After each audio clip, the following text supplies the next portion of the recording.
You too.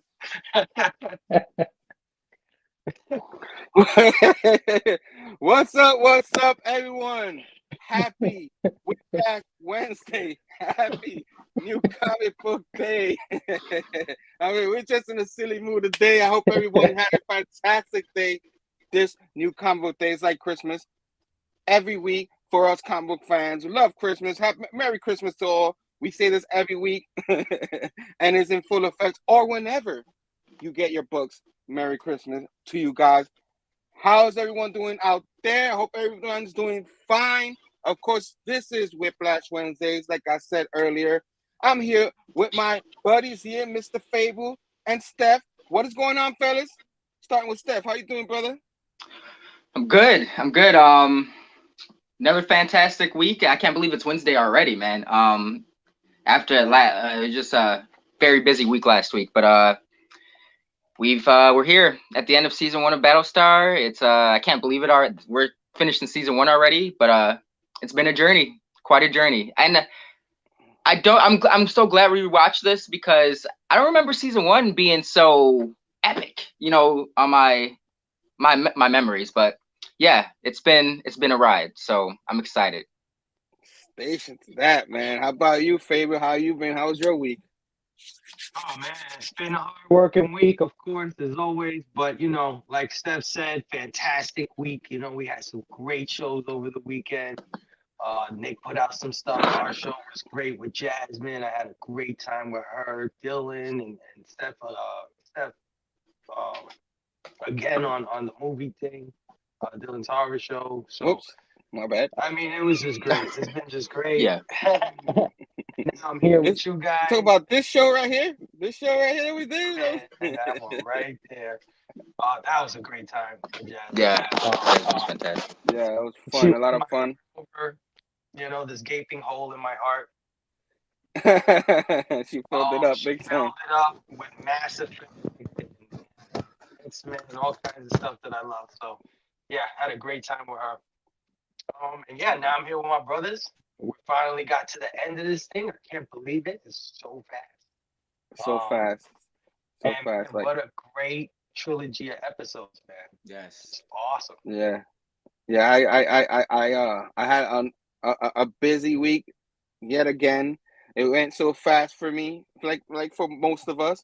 But watching these episodes, it left me wanting more. I'm like, oh Lord, can I watch the next one? Can I watch the one after that? Can I watch it? Oh my God! I'm like, oh my God!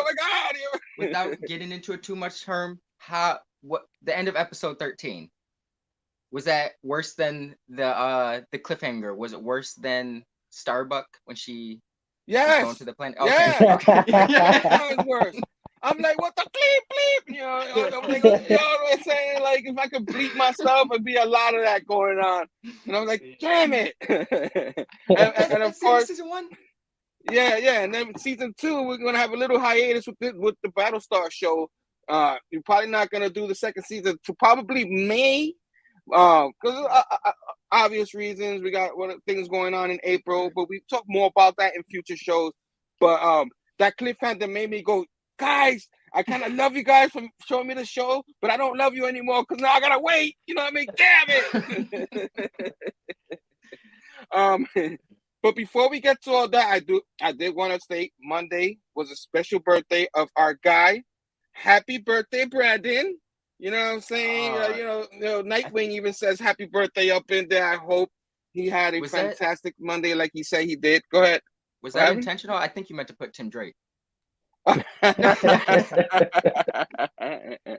Always getting on him, even on his birthday, even though today is not his birthday. But we didn't have a show till today, so right. I felt like showing him a awesome happy birthday. He turned the big 2-1, so he had his very first drink ever on his birthday. Legally. It's first ever. You know what I'm saying? Anyway, happy birthday, Brandon. Yes. You said you had a fantastic day. I'm glad you did. And I hope to many more. You know what I'm saying? And power to you, brother. We love you and hope you enjoy the rest of the week. We also had someone who's hashtag waiting backstage. I guess that's a trend going on here. Always with our shows. You know what I'm saying? So I'm gonna bring our guy because it's a certain someone else's birthday. You know what I'm saying?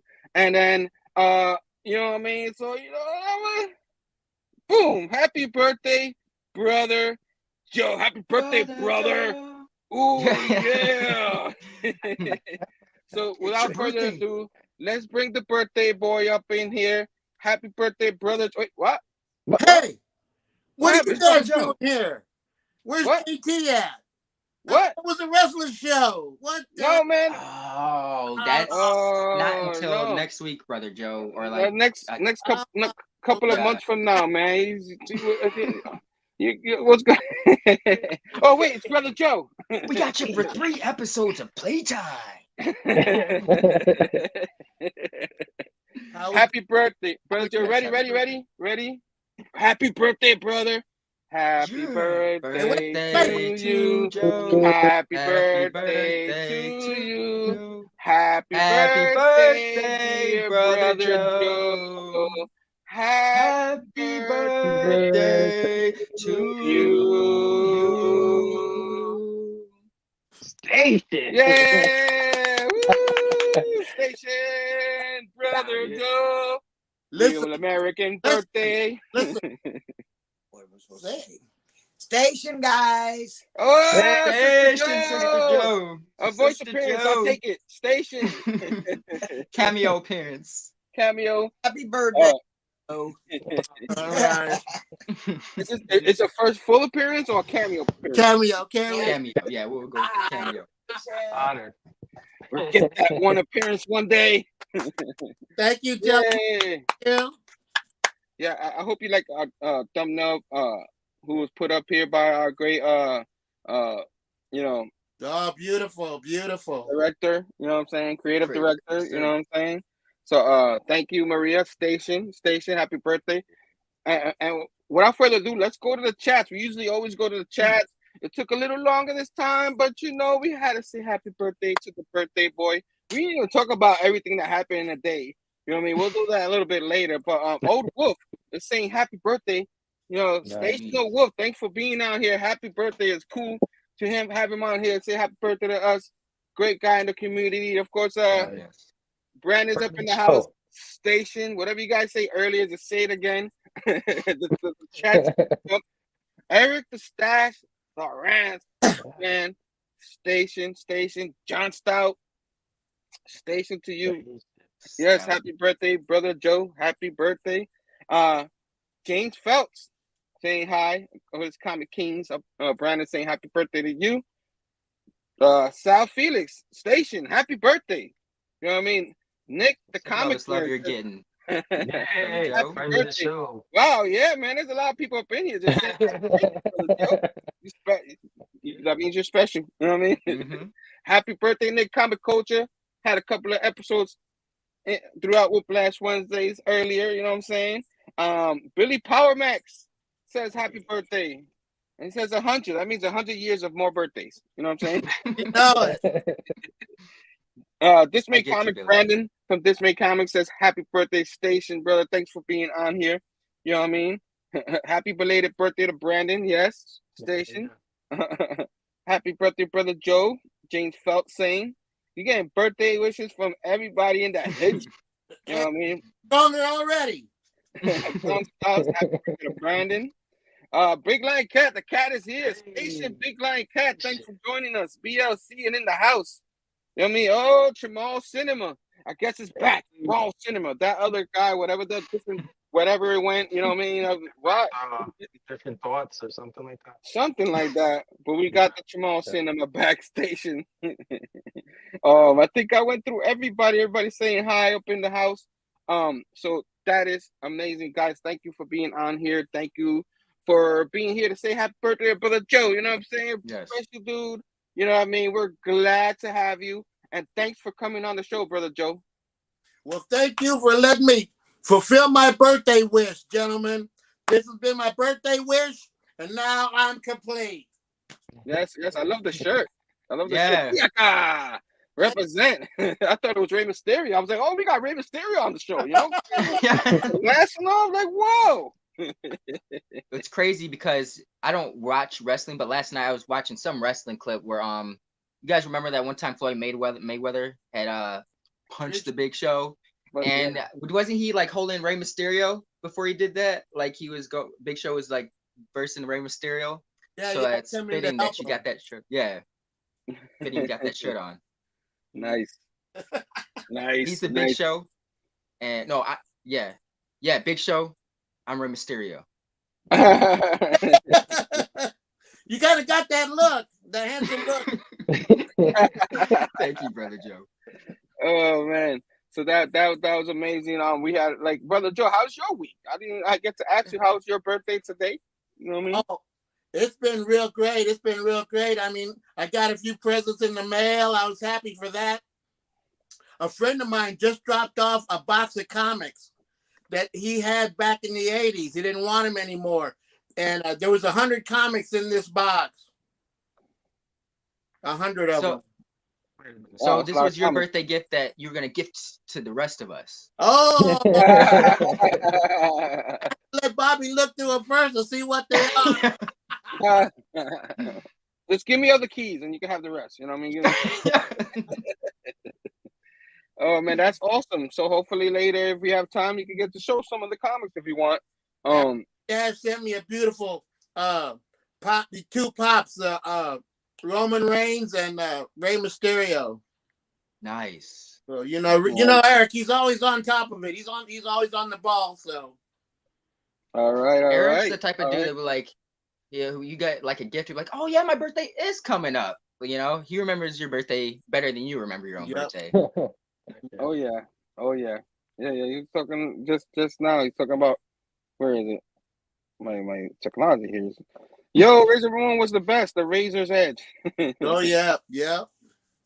Billy testing. Hail, testing. Hail. Okay. I get you, Billy. I get you. Sal said Stef is more of a Razor Ramon. That's why Eric said that. Ed Chico. I love it. Oh, look at that. Mr. Papa Boom up in here. Station.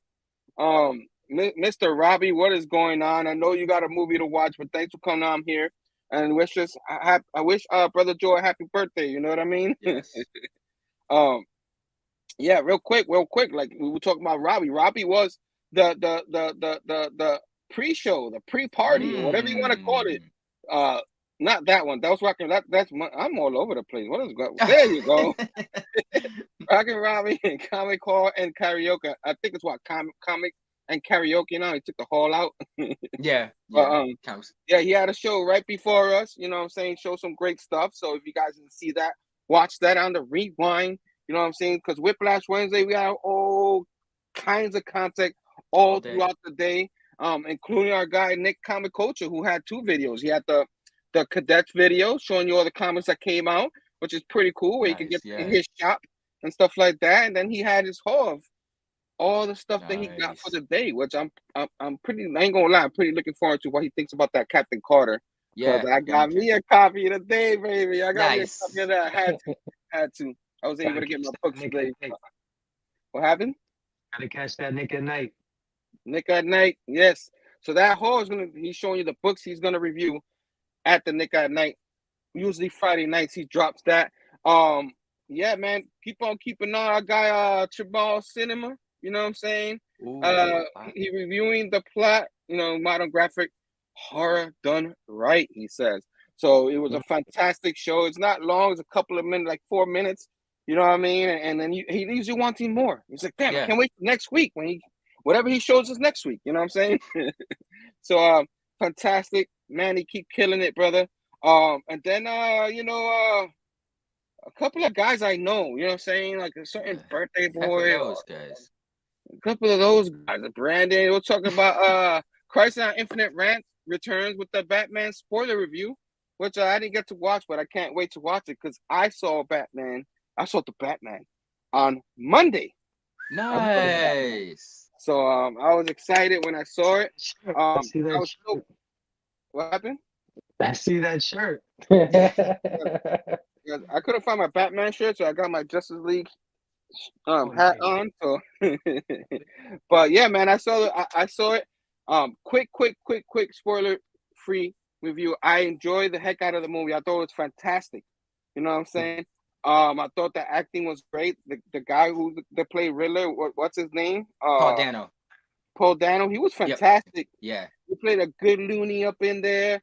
Colin Farrell and the Penguin. You didn't even know it's him. Yeah. And he was great in it. Yeah.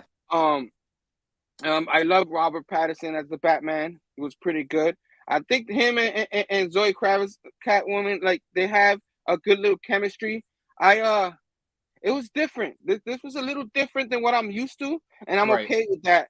You know what I'm saying? I want to see some more of them two together. I thought people in this movie, people thought it was gonna. I don't want to like spoil too much, but people thought it was gonna be more of a Batman Catwoman kind of relationship movie, and it wasn't. It was more like a Commissioner Gordon and Batman. At least that's how I felt. You know what I'm saying? So without saying much, I thought the Commissioner Gordon guy was good. The casting this was fantastic. Everyone played. Yeah, everyone played good. And as I start talking, I rated it a 4, right? And now I'm talking myself into a 4.5. So there you go. That's what I'm straddling on. Like I won't go below a 4, but I can't get. So I'm straddling between like 4.5 right now. Like 4.5. Yeah. It's in between because it's a fantastic movie. Yeah. Like well done. The scenes, the freaking scenes, bro. You know what I'm saying? Beautiful, beautifully shot. So that's what I would say. I'm not gonna say too deep. Maybe one day we'll review it because I'm pretty excited about our next #Blame Phable show coming up. You know what I'm saying? Because saying that and talk about the Batman. Hopefully, future we review it. We're gonna freaking where is it? If I can find it, boom.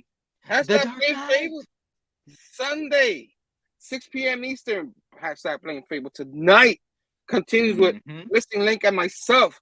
John Comics Kids will join us as we do the Dark Knight, which is pretty cool. I thought we were gonna end up doing Batman Begins because the movie was like more of a Begins thing, but I can understand doing the Dark Knight comparisons because even though this one was more like a year 2 type Batman, you know, the Batman, the first one. So this one has the Heath Ledger. So I can't wait to watch this.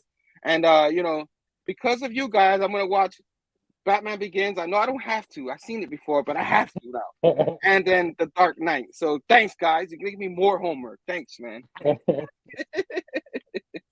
So I can't wait to do that with you guys, man. Real quick, because we gotta get to these shows. And Brother Joe's looking at us like, yo, hurry up, Herm, you're talking too much. You know what I'm saying? And yeah, man, we next week, I have to talk about next week's show because next week's show, we're going to have a special guest. It's going to be Retro Gaming next week, 8 p.m. Eastern. And we have a special guest, Twitch. Is going to join us on that show. So we might have a few other guests. I'm still in the works, but Twitch will be here talking some retro gaming with us. And not only that, we might talk a little bit of what happened in the news, get his insight of the things we talked about in the past. You know, we'll have all these purchases, the Xbox and PlayStation. So we want to get his intake on that and then talk a little retro gaming after that. So that should be a phenomenal show next week. I think I covered everything so far. I'll cover more a little bit later. You know what I mean? I'll talk more about stuff a little bit later. But whew, that was a mouthful. I'm already tired, guys. Show's over. I'm tired. But we're here to talk about a particular show we love and we enjoy. And Brother Joe's first up. He's gonna review. Why you guys got me involved in this? Because man, for one thing, I've been saying from beginning, these people are creepy. Creepy people. You know, I don't know the Cylons and the humans. You don't know who's who back and forth. But anyway, we are talking about season 1, episode 11. And the title of this episode is Colonial Day, the Return of Democracy to the Fleet. So we start out with Tom Zurich. Tom Zurich is a man who wants to run for vice president because even though they're out in space and the Cylons have taken over the planets and the galaxy, they're still trying to maintain a form of government, Right. Yep. on their ships and on the colony. So the Madam President, which was some kind of school administrator before this all happened and became the acting president, they want to establish a chain of command, a chain of a political chain. So Mr. Zink wants to run for vice president. He's got an agenda. We don't know what it is, but he wants to run for vice president.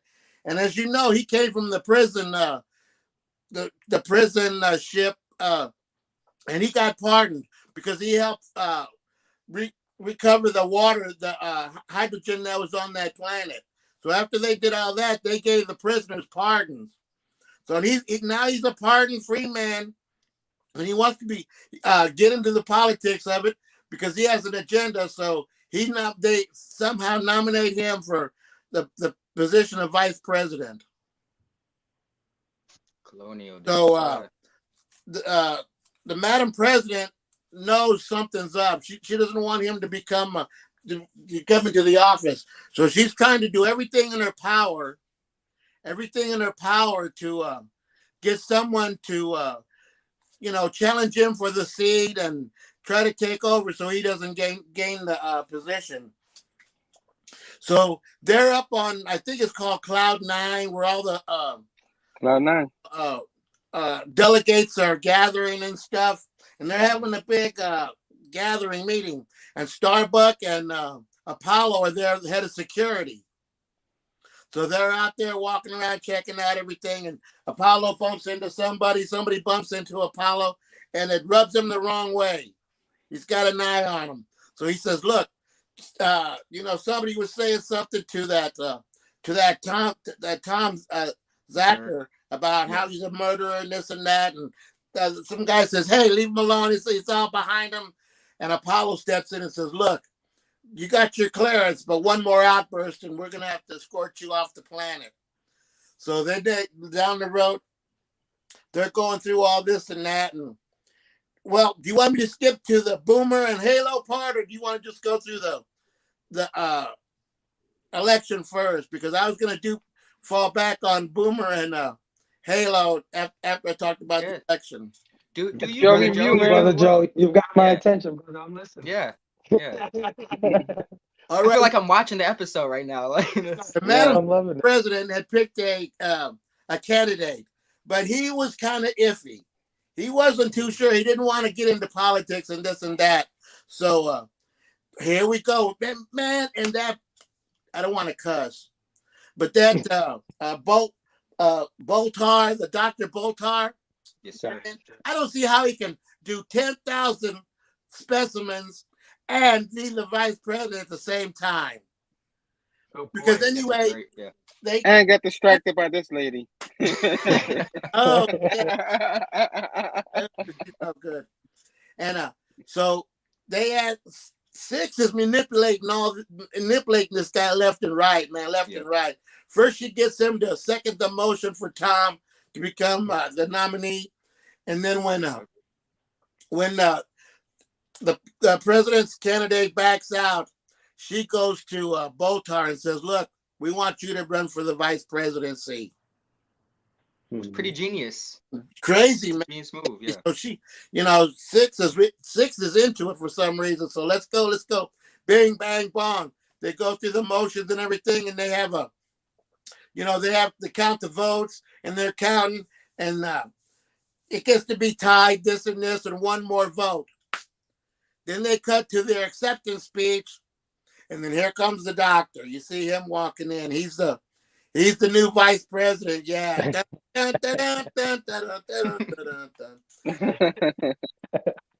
So, well, before that, in the meantime, Apollo and Starbuck are out there in this in this terrace area. There's a bar and stuff.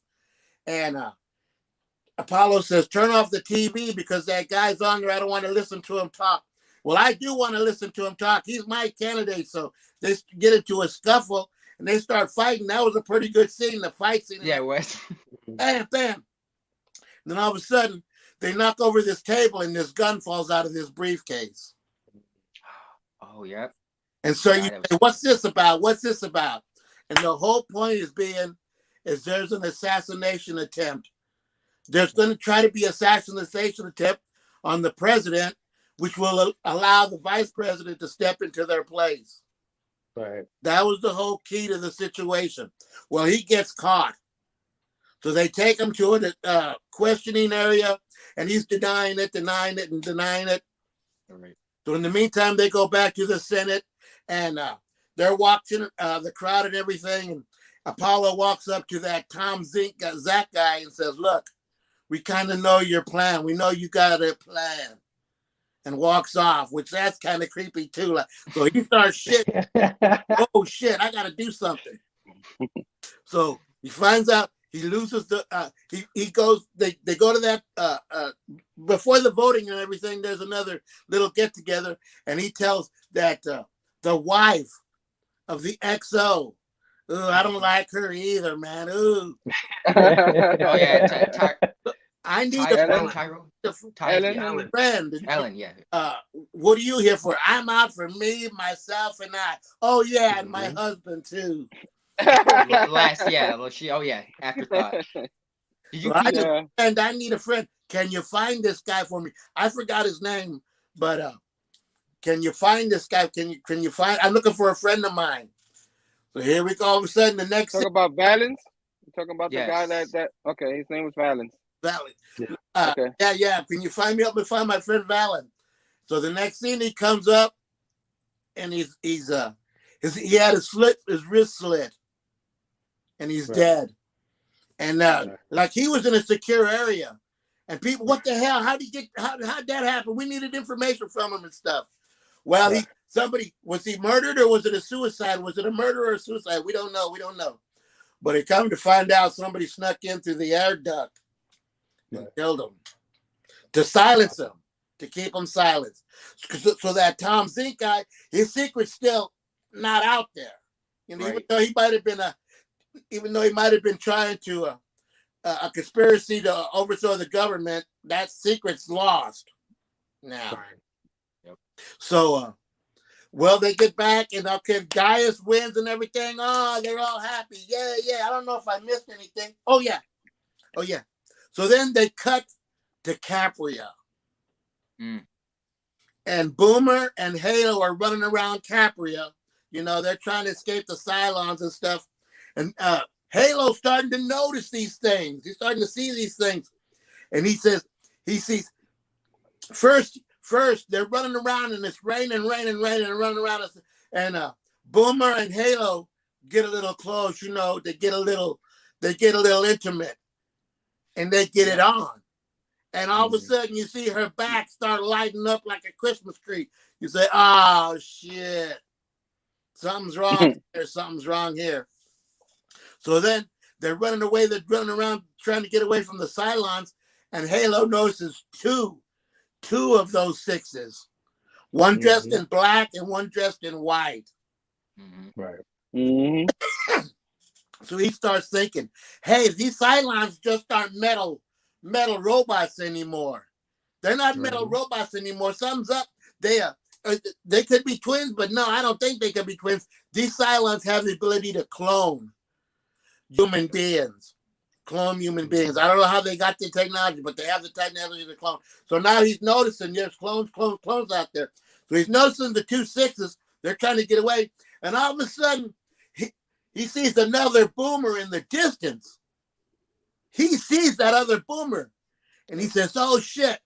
And then all of a sudden, bam, she gets stopped off. She pull a gun on him? She was getting ready to pull a gun on him. Okay. And that's when the other Boomer shoots her. Bam, bam. So Halo sees that. He's and he in says, shock. "Oh shit!" He says, "Oh shit, man, I can't trust you no more. Shit, you get away from me. Get away." Yeah. And she grabs him and says, "Look, you SOB. For whatever reason, I'm the one saving your ass. I'm the one saving you. I'm gonna get you off this planet. Yep. So shut your mouth and sit back and relax and listen to me and shit." But he's not having it, man. He's not happy. He's not happy. Yeah, it was like it all dawned on him. Like Yeah, it all dawned on him. He figured it out. So then that's the end of that scene. I think that's the end of my episode 11. But we cut back to the party at the reception for the vice president, and they're all getting around talking this and that and chit chatting. And the last thing I see is the Admiral Stamos says, and I can also dance too. So he gets out the Madam President, they get out there and they start dancing and shit like, they're buddies and shit. They're buddies, but then you wait till you see what happens in the next 2 episodes, my friend. What happens there? Well, didn't Zarek kind of give Ty's wife like a wink, or they were like looking at each other while she was dancing with Ty? Yeah. She is like the worst character. Yeah, there's something going on there, like because they had a talk between in earlier in this episode. You know what I mean? And she's like, "Oh, like the way she does," and like she tells Ty, when they first meet, because like she says, and she's all happy. He's like, "What's that about?" And she goes, he's the future, not the Rosalind girl. You know what I mean? The president. You know what I mean? Right. So she was already into this guy. So you already know she's shady. You know what I mean? And this shows you a little bit more. You know what I mean? So like at the end of that, she tells that XO, "Look, how would you like to spend a weekend at a certain high rise, a plush hotel on a plan on a whatever, on a starship or whatever?" And he says, "How did you manage that?" And she says, "I got my ways, but I think she gave up the info on that assassin dude." Yo. I think she gave up the info and she got paid back for it. That's what I think. Yeah. That's exactly what I thought too. Yeah. That's like, that's where the leak came from. Yeah. I also like the Gaius parts in this. You know what I mean? Like when he try to instigate so much to the point where he's the one in the conference who's second a vice president voting kind of thing, and then later on it comes back to bite him only because Six made him do it. You know what I mean? Yep. And he the president ends up telling him, "Oh, I want you to run," because the other guy quit. You know what I mean? Because he didn't want to be a part of it. He thought she changed. He's not the one that he thought she was. Right. So now Gaius is in the running with Tom. You know what I mean? And then while they were having this meeting in the bathroom, you also see the one lady that they were talking about earlier. Oh, she's looking at you because Six is getting a little jealous here, even though she says she's not. You know what I'm saying? Oh, and Starbucks? That same lady, no, Six. Oh, okay. Oh, yeah. That happens later.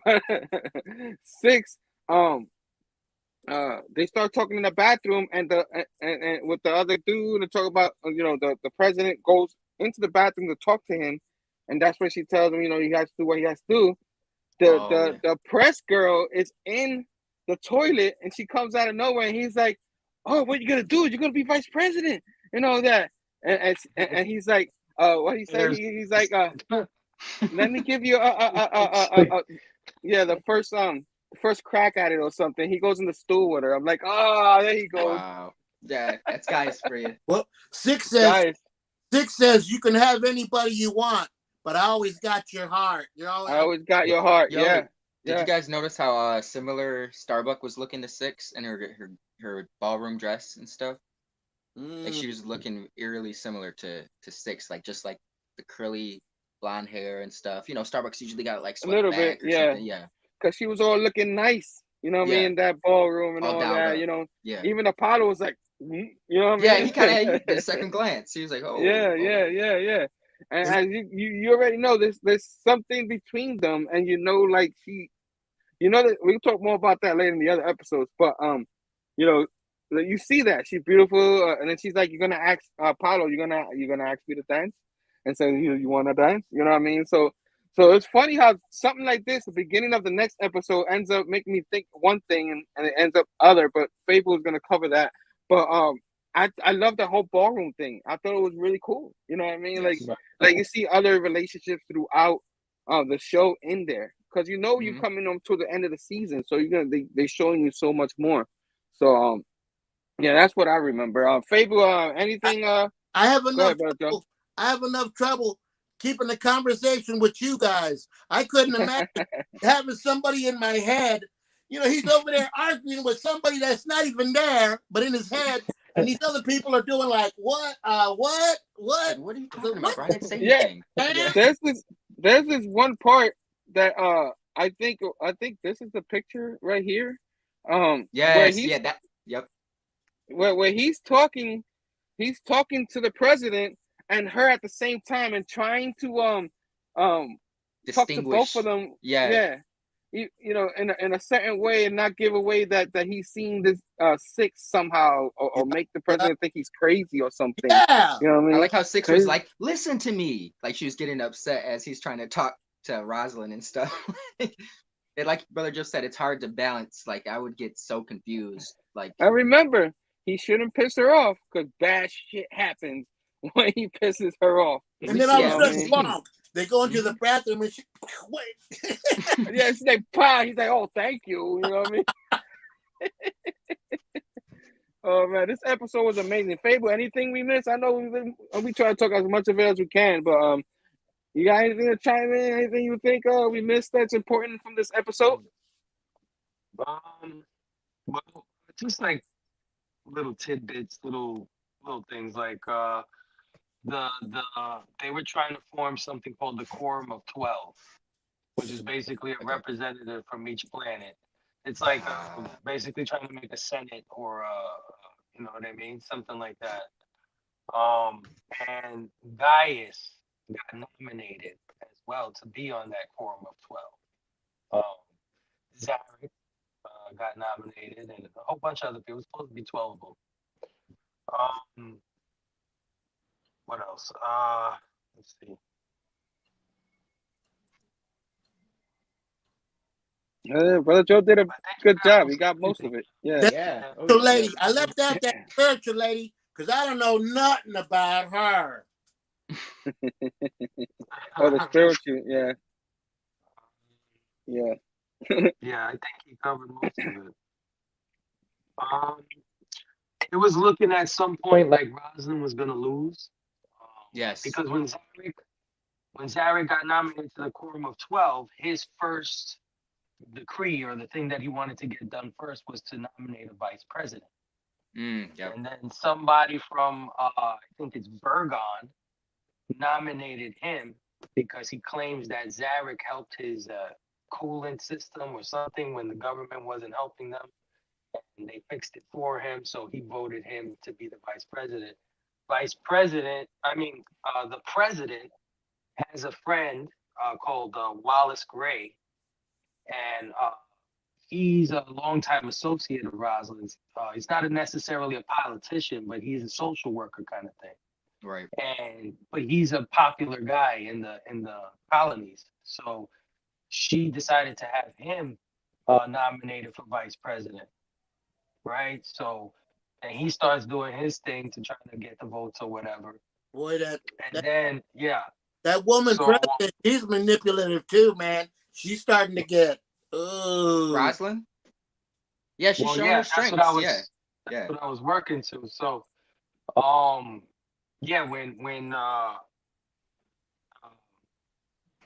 when she figures out that Gaius is giving a speech at the forum, and he's in favor of Rosalind, and he gives such a great speech about why Zarek is wrong, and why Zarek's ways are wrong. It's not, because Zarek was preaching to forget the old ways, forget the traditions. We're living in a new time, any new kind of government, new kind of leadership. He proposed this radical change in how they did things. And Gaius made a case of why things should be the way they were because it's gotten them to the point that they are, right? Exactly. Doing the things the way they've done it has gotten them, so far, the technology, the advancements or whatever. So he gave such a great speech that Rosalind just decided to call her boy Wallace, who she put up to try to be vice president, tell him to stand down. And when she told him that, he was like, damn, you always was like a quiet person, you know what I mean? You really, so I never thought you was like a wolf, like one of these politicians, right? Like these dirty politicians. And he was like, he basically, what up, Steve? He basically, let her know, like, you getting dirty. Like, you getting down and dirty, you know what I mean? You're not innocent like I thought you were. She's a quick learn. Yeah. So, yeah, that's about it. I think Brother Joe did a fantastic job. Fantastic job. There was one more thing. You know, when the voting happens and it was almost tied and there was one vote left, and if it's a tie, the president has to pick who the winner is. Right. She didn't even say nothing. It went straight to. It's cut to Gaius. To the scene. Yeah. The Gaius winning. So I was just that makes you wonder. Yeah. Yes. Did she have to choose him? You know what I mean? Did it go tie? You know what I mean? Yep. Because Zarek was winning, and they needed that one more vote. So obviously, the vote had to go to Gaius, and she will have to choose him. So that was like, yeah. And then Tom Zarek, and in the party, went up to the president and told her it wasn't me that killed Valance. So who you know did? What I'm saying? He was like, yep. So he was like pointing the finger right back to her. You know what I mean? So it was just like, all right. So I thought that was pretty interesting. Yeah, you know what I mean? Like, who really killed? You know what I mean? Like, Zarek's not as bad as people are trying to make Zarek, him. Well, he's a bad dude, but he's not as bad as everyone's trying to make him out to be. You know, he's like, the corruption's coming from elsewhere, like inside their cabinet. Yeah, somebody wanted him not to talk. It didn't necessarily have to be on his side. It could have been on her side. Maybe she didn't know about it, but it had to be somebody. You know, so it's kind of weird. You know what I mean? The hint that it was Ellen. Yeah. Ellen is not everything you think she is. You know, she's not just a drunk, woman that sleeps with everybody and all this other stuff. She's much more than that. She's almost like a spy. She's kind of playing like evil Bruce Wayne. You know what I mean? Bruce Wayne is not what he seems to be. He's just acting the role. You know what I mean? like the whole me, myself, and I, and me, and I think that's her crutch, so that everybody could be like, nah, she's a bitch, but she's not a killer, or she's not pulling strings. She's not. Just chop one more. Chop one more for the creepy guys. What if that was what the nod was for in the ballroom, was because Zarek knew he was in hot water with that shit if it leaked or stuff, and she was the only person he was the only person that he told about Valance. Helen? Yeah, Helen. Oh, they were talking in the bar, and he was like, she said something, and he was like, well, I could see you're very well informed. And something woman. He was like, well, let me tell you, I got a friend named Valance. And that's it. They cut it right there. Nice to know you. There you go. I'm over here thinking of there you go. So quick, best scene and ratings.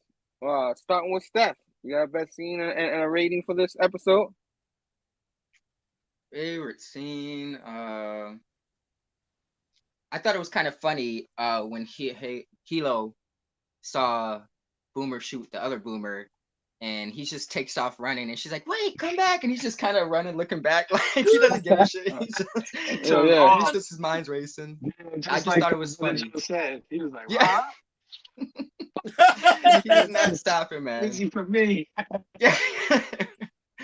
Out. Rating, I'll give this a 4.5 just because Nice. there's a lot of moving pieces, a lot of stuff going on. Not necessarily like action packed or any. They didn't really show the Cylons too much in this episode. It was more just based off the human colonies and stuff. And it definitely set up some interesting moving pieces for future seasons. So 4.5 out of 5. Nice. Very great. Station. Brother Joe, what do you rank this episode? Since this Be was nice. up, I rank it a mighty 4.3. Hey. Okay. Take it. Okay, Mister. I'll break the rules. Batman Daredevil over here.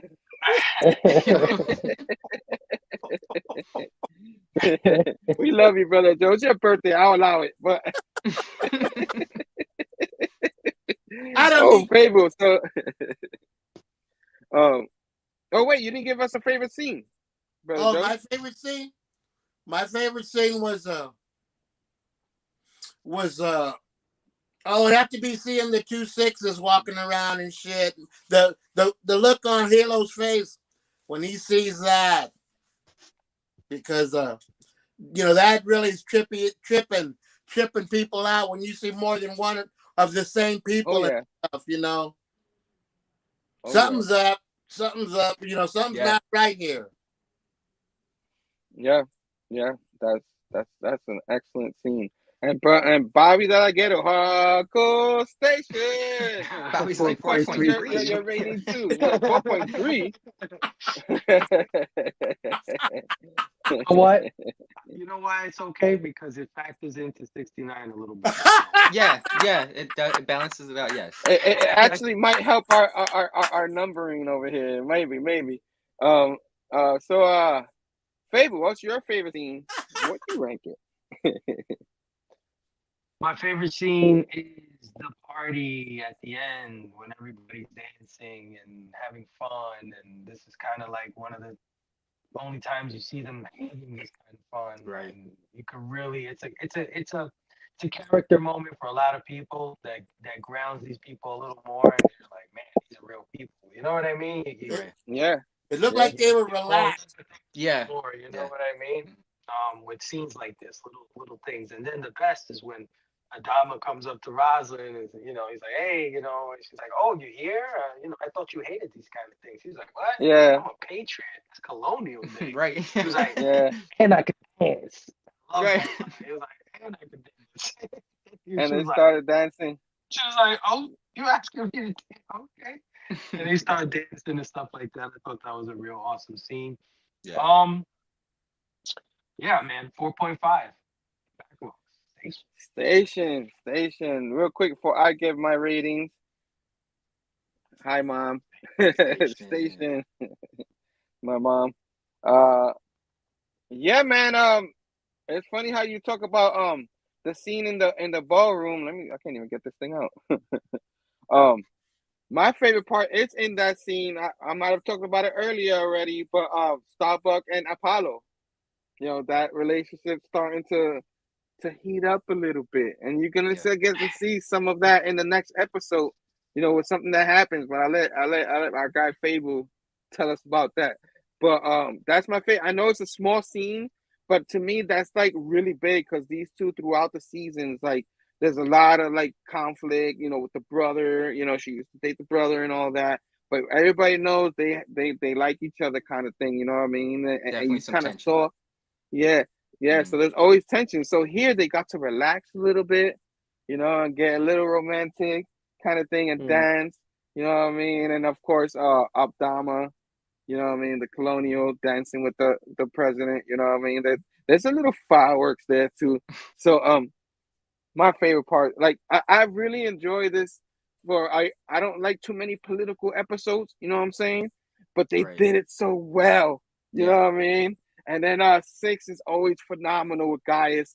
Like you always ready to see their scene once they pop up. And he is a fantastic actor, man. The way he acts like a coward and thinks he's at all a playboy kind of thing, where she's questioning him, and he's like, you told me to do this, and he's like grabbing ladies everywhere and hugging them and all that, because he's the vice president now, he's popular, you know what I mean? So fantastic. I also give this a 4.5. And I guess Steph, I need you to do the math for me because my math is really bad. What's this math? No. This might be a complex one. Don't forget I put the 3 in there. Don't forget I put the yeah. Carry the 2, add the 3, subtract 7 in it. So that's a cumulative total 4.69. You do it every time, Steph. I don't know how you come up with it, but you do it every time. It's hard, but I'm committed. Station, Mr. Morrow. Station, Maria. Station, hun. You know what I mean? Bobby Hardcore. Station. Everybody who joined earlier. Big Steve. Station. You know what I mean? We saw so many people. I think I saw Come On Mama earlier. Station. Yeah. You know what I mean?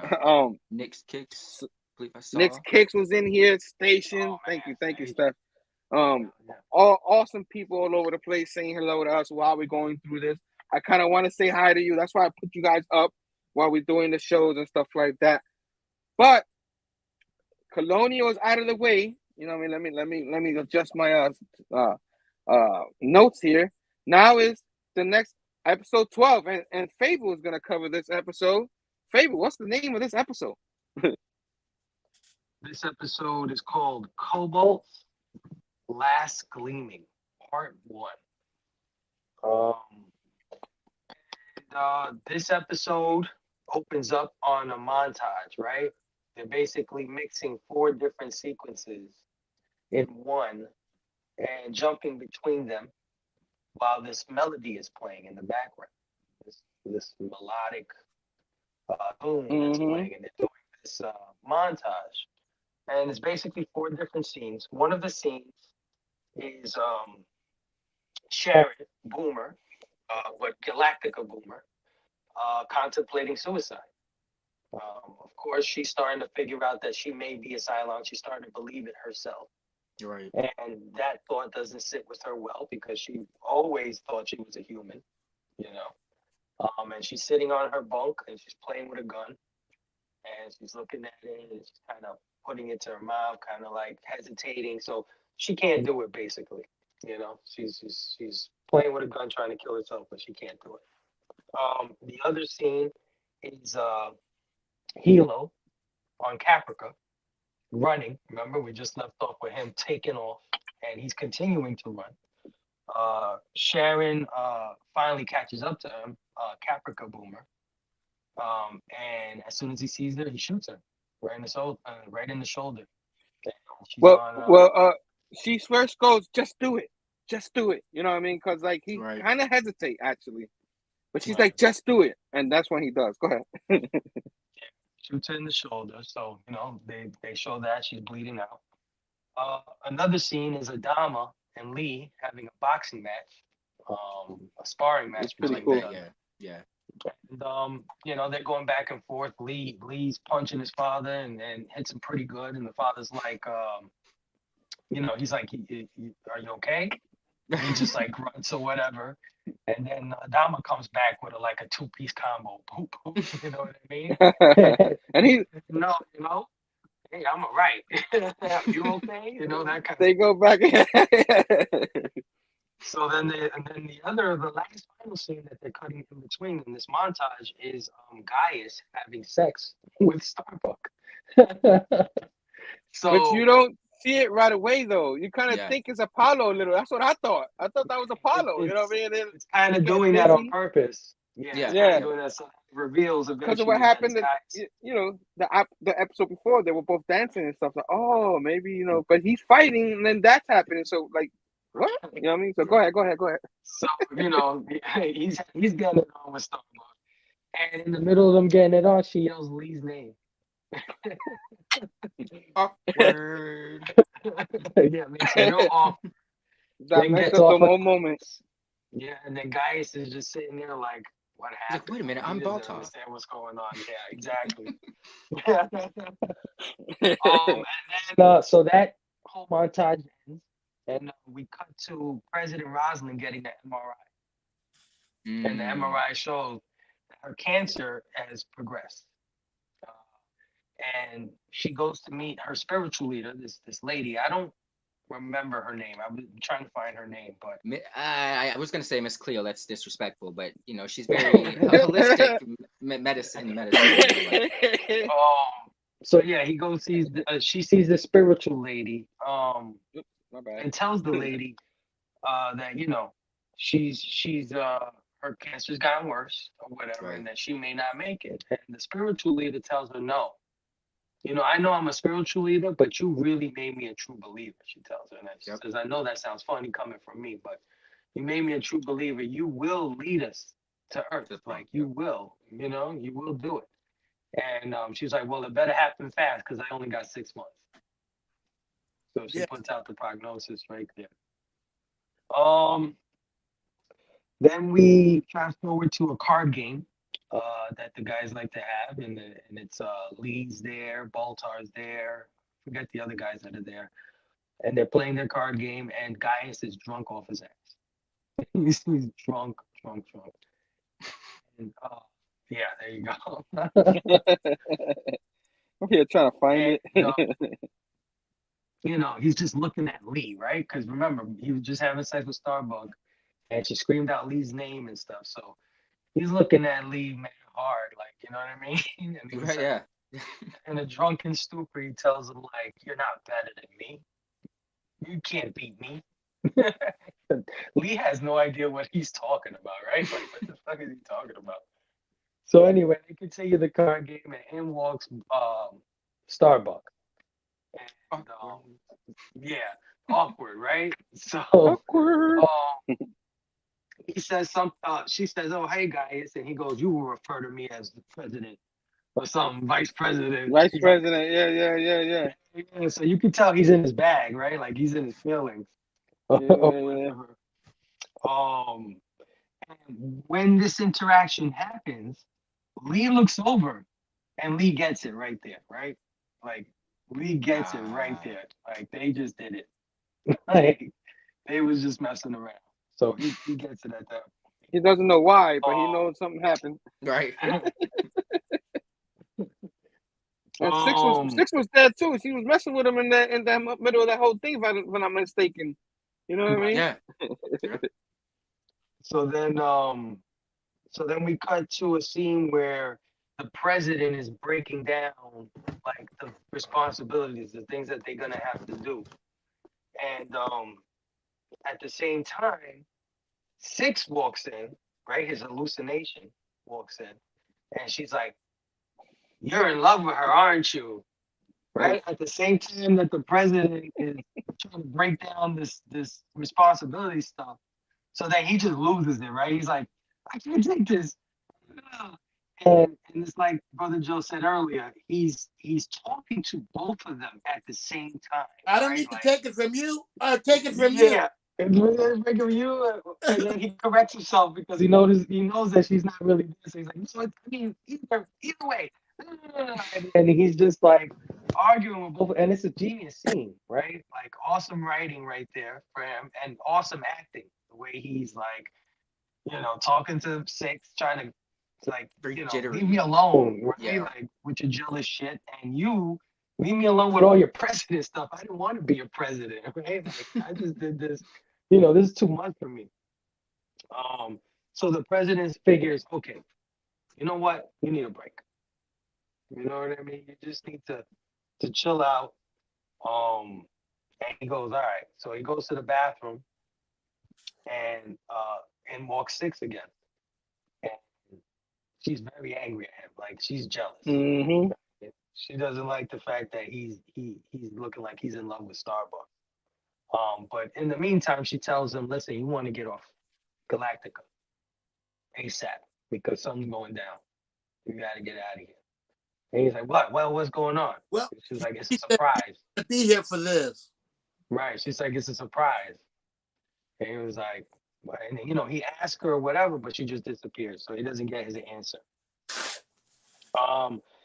Then we cut to Boomer Galactica Boomer, and she's the guy that she's with. His name is Crash. I figured it out because we were trying to figure out his name. That Boomer is with. Yeah, his name is Crash. Her partner Yeah, on the ship. her partner. Right. So they jump. They're jumping because this is what they do. They survey places to see ahead of time to where they could jump to next. Right. They scout areas. So they jump to this one place and boom, what do they see? A planet. And not only do they see a planet, but the planet looks eerily like Earth. Right? It's blue, it's green, it's looking like it's inhabitable. In fact, they do find out it's inhabitable. Conditions. Yeah. Yeah.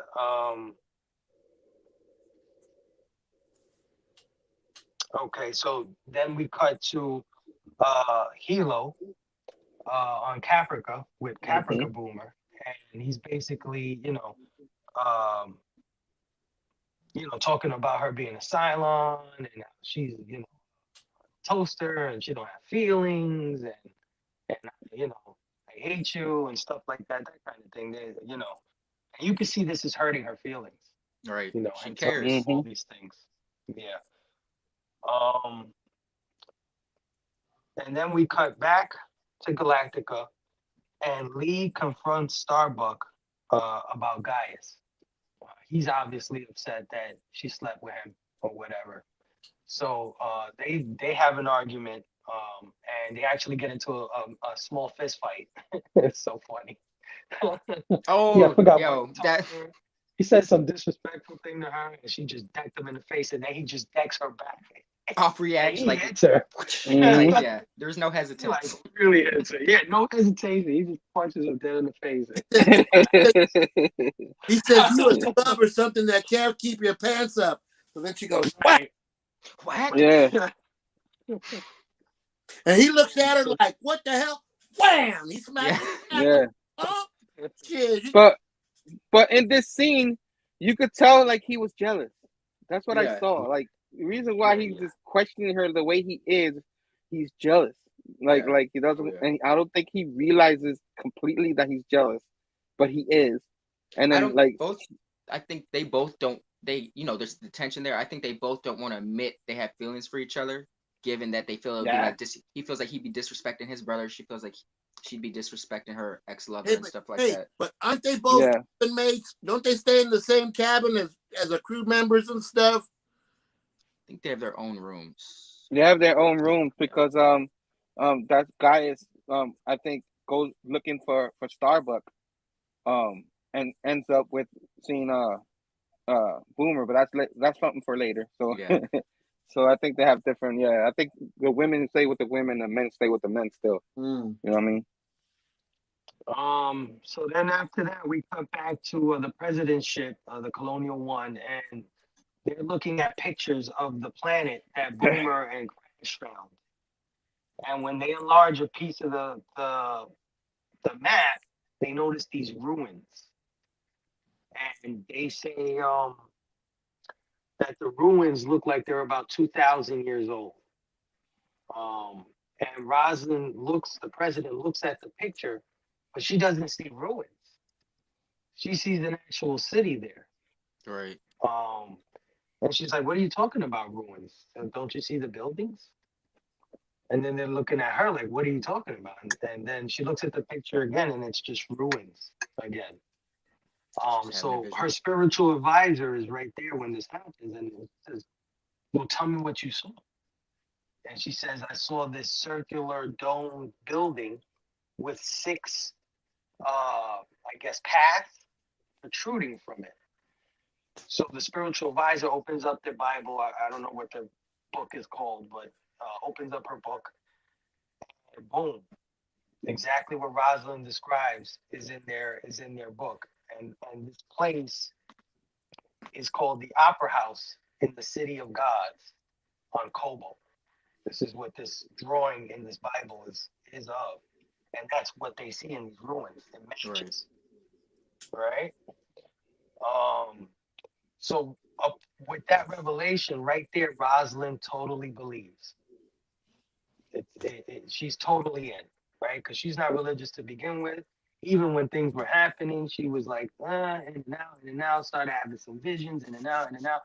Now with this revelation, she's in completely.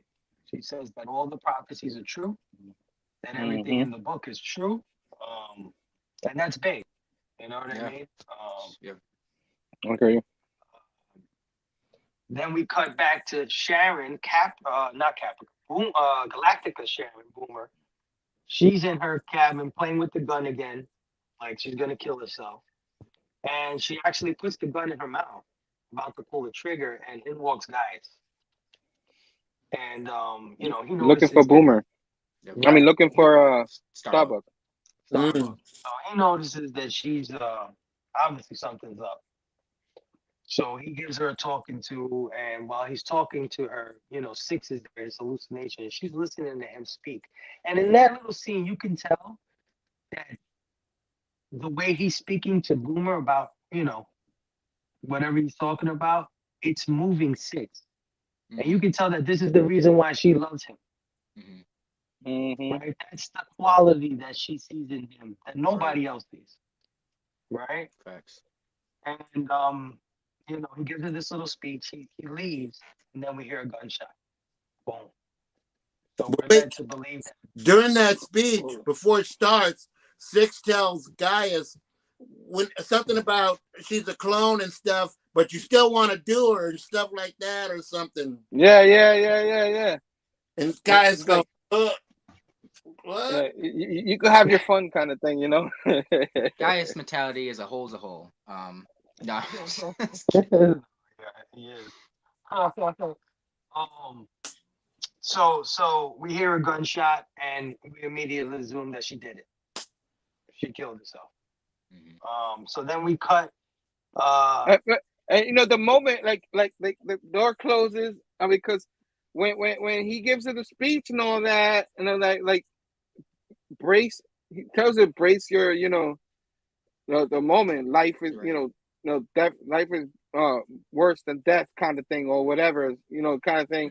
Once the door closes, he's leaving. You hear the gunshot, and he's like, and then he keeps going. Yeah, wait, he's like, I tried. Like, oh well. Go ahead. So then we cut to Adama. He's basically telling everybody that he wants a survey of these ruins. He wants to send 3 raptors out. He wants Tyrrell on board one of them. And he wants them to survey these ruins, right? So then we cut to a hospital bed, and there's Boomer. And she's got this big bandage on the side of her face. So now we obviously know that she did shoot herself, but it went out the side of her face. So her suicide attempt is a failed suicide attempt, and in comes Tyrrell, right? Tyrrell. Yeah, yep. Because he was kind of in shock that she. Yeah. I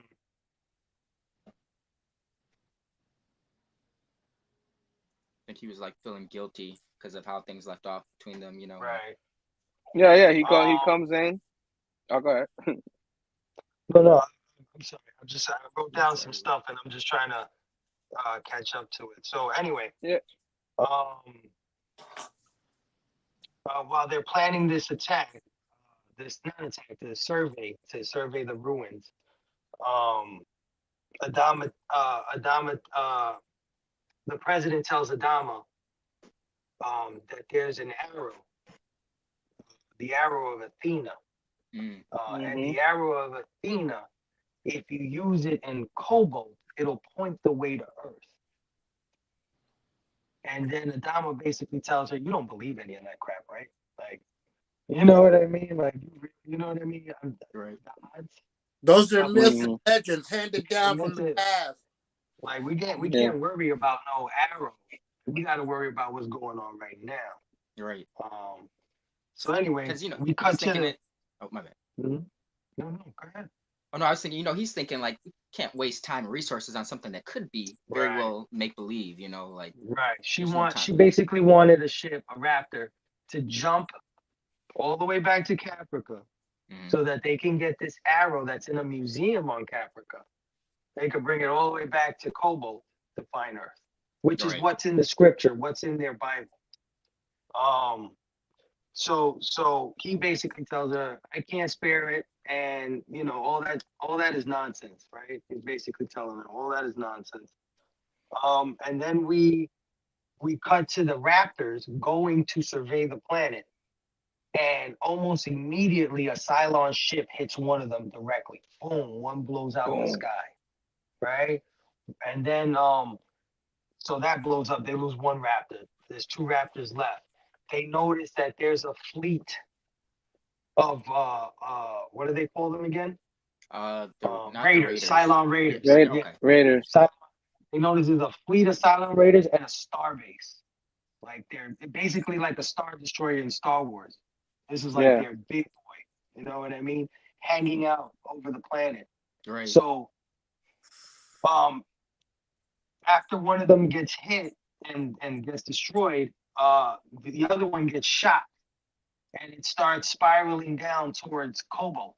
The other ship manages to jump back to Galactica. So one gets escaped, one gets destroyed, and one gets shot down to Cobalt.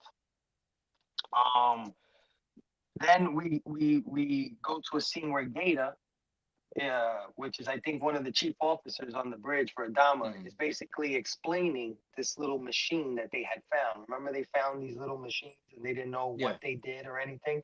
Well, now this is the like payoff for that. We find out that these little machines are basically transponders.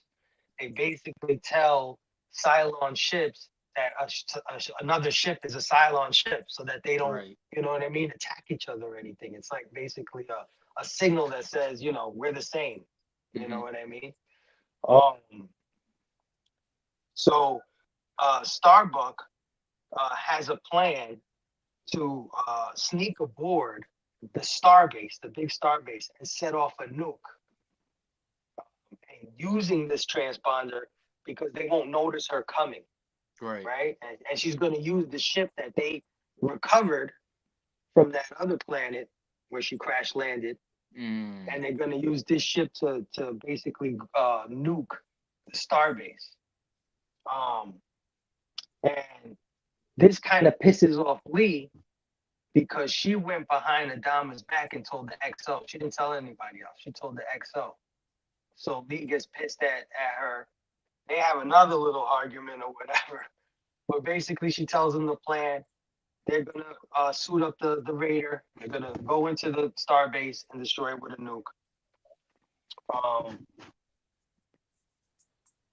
At this point, the president approaches Starbuck and tells Starbuck that Adama had lied about Earth, that he didn't know there was an Earth or anything like that.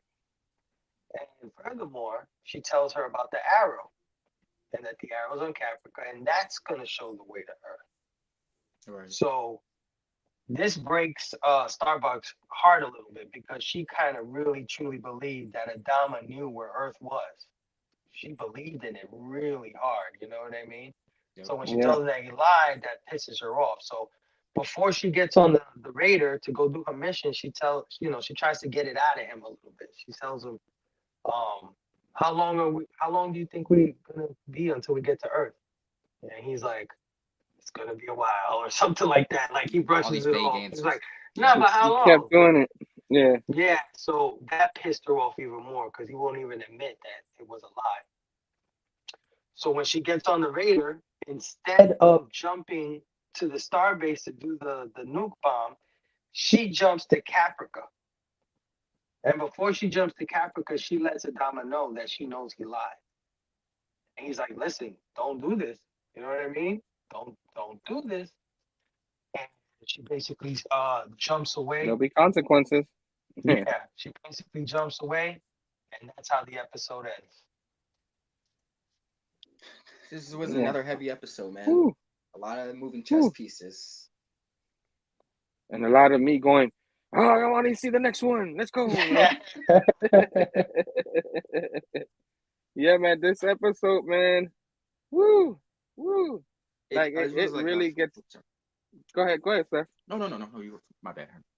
No, I was just saying it really helps jumpstart it's like a mini movie because it's a two-parter really, but it's like a mini movie, a 90-minute mini movie of the end of the season kind of thing. Right. You know what I mean? So I really enjoyed it. I think a few things we chimed in earlier, but I think Phable got everything. I don't remember anything else that happened in there. Yeah. So again, the whole Gaia scenes and stuff like that. The guy. When he's doing the double talk to the president and states, I mean, it was brilliant. He's great. It's just like, yeah. It's just like there's a lot going on in here. Like, of course, in the Caprica, the whole Boomer and Halo thing. You know what I mean? Halo, and he's like not believing her anymore. Like he can go from, oh my God, I love you, to like, nah, son. You know what I mean? Yeah, he's a toaster. Yeah, he's just a toaster, man. You guys don't have feelings. And before this, she was trying to explain to him before he ended up finding out about her that she's more than just a Cylon, that she has feelings and all that stuff like that. So was this episode not the one that she makes the announcement, or was it? It was the next one. Okay, I'm not gonna talk about that till the next one. Okay, so obviously, like he's trying to convince her and stuff like she's kind of convinced him, but he's already like blinded by how much like he thought he was lied to and all this, and how can he fall? Because that's what's in his head. How could I fall in love with a Cylon kind of thing? Well, this is crazy kind of thing, Mm-hmm. So I pretty much enjoy that.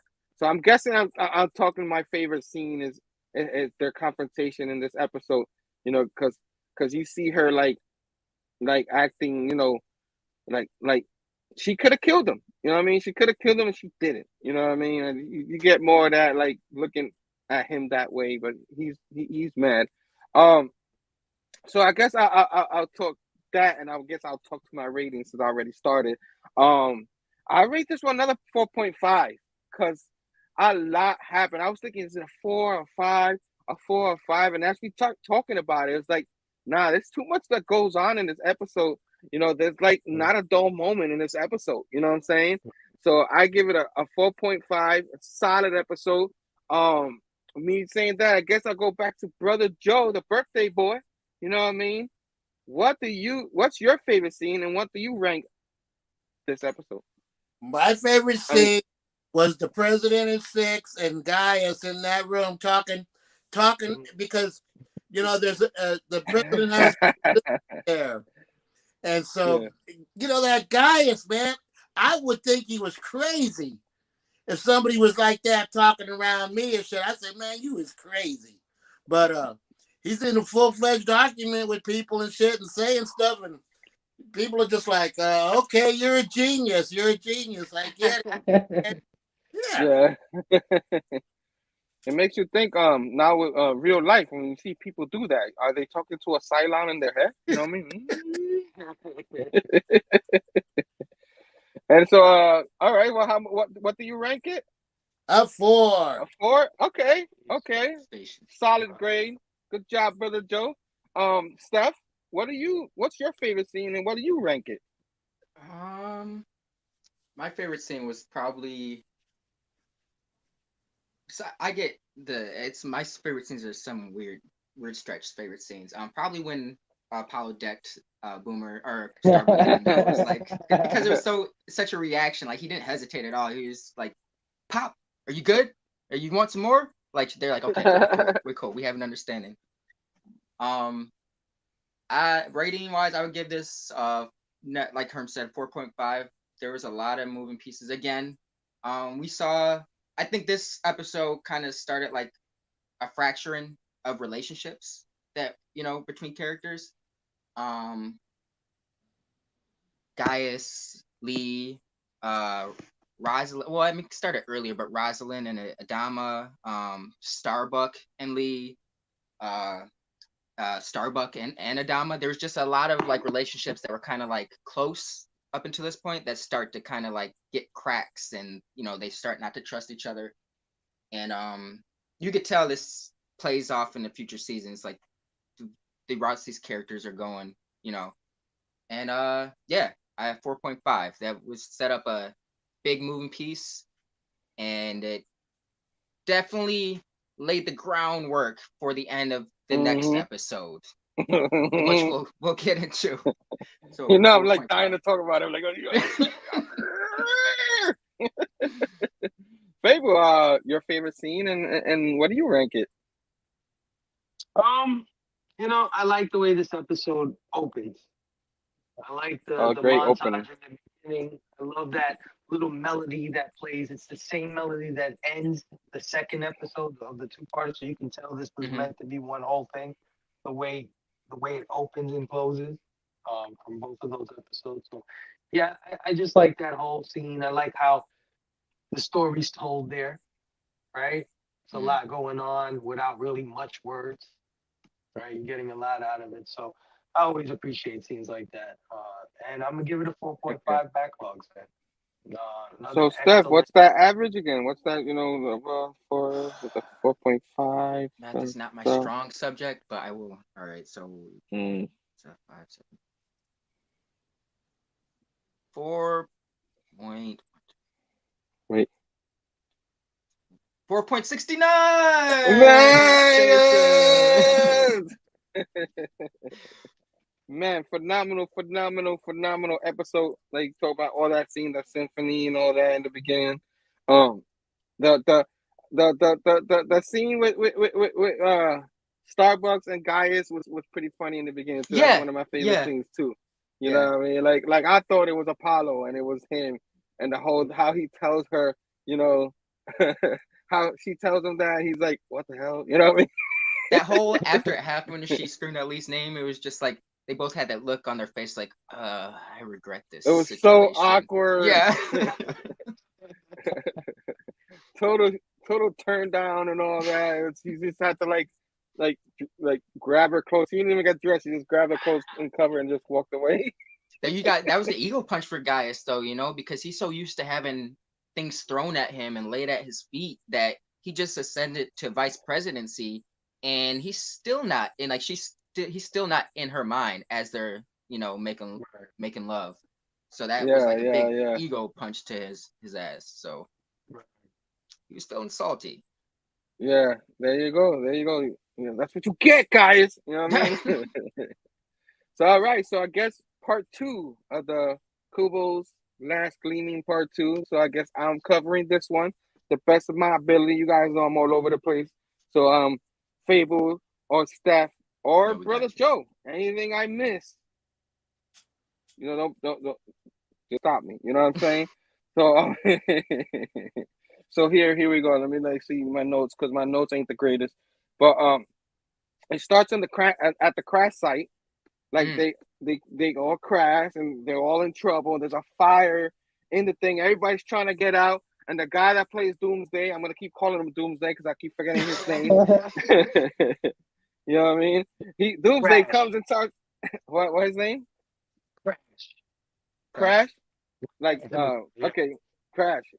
I'm gonna Crash. Okay, Crash says, come here, because Gaius is in the fire. You know what I mean? And he's just looking around like, you know what I mean? Out of nowhere, 6 in a white dress, looking gorgeous, because come to me. And then he slowly, and then of course, Crash brings him in, and he's still like,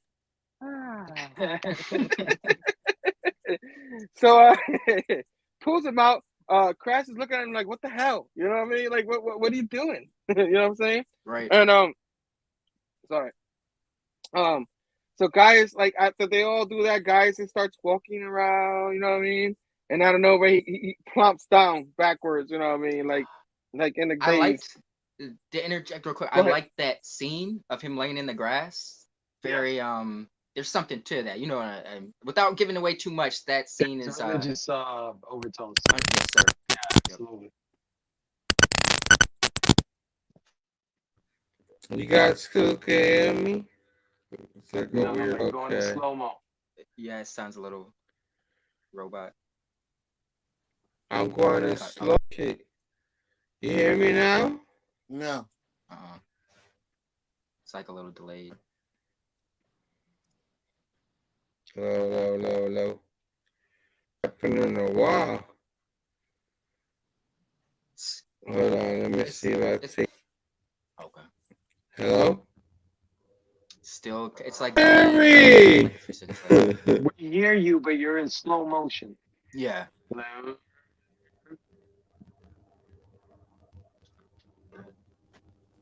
Let's try this again. The silencer. Brother Joe, can you hear me now? It's a little. I don't know what's happening. The silencer jamming your transmission. They got a transponder.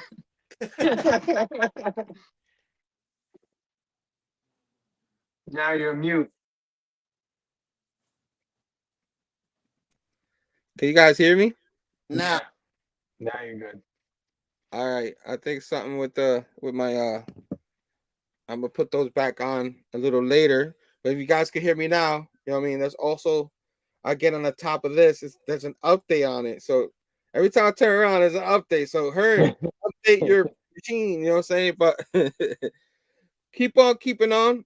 What was I talking about? We were talking about the crash site. Stef was talking about that too. He stumbles and falls on the floor, and he's like this. Yeah, and then that was a great scene. You know what I mean? And then everything went haywire with my headphones. But we go back to Caprica where Boomer is talking to Halo, like and she's trying to tell him about Earth.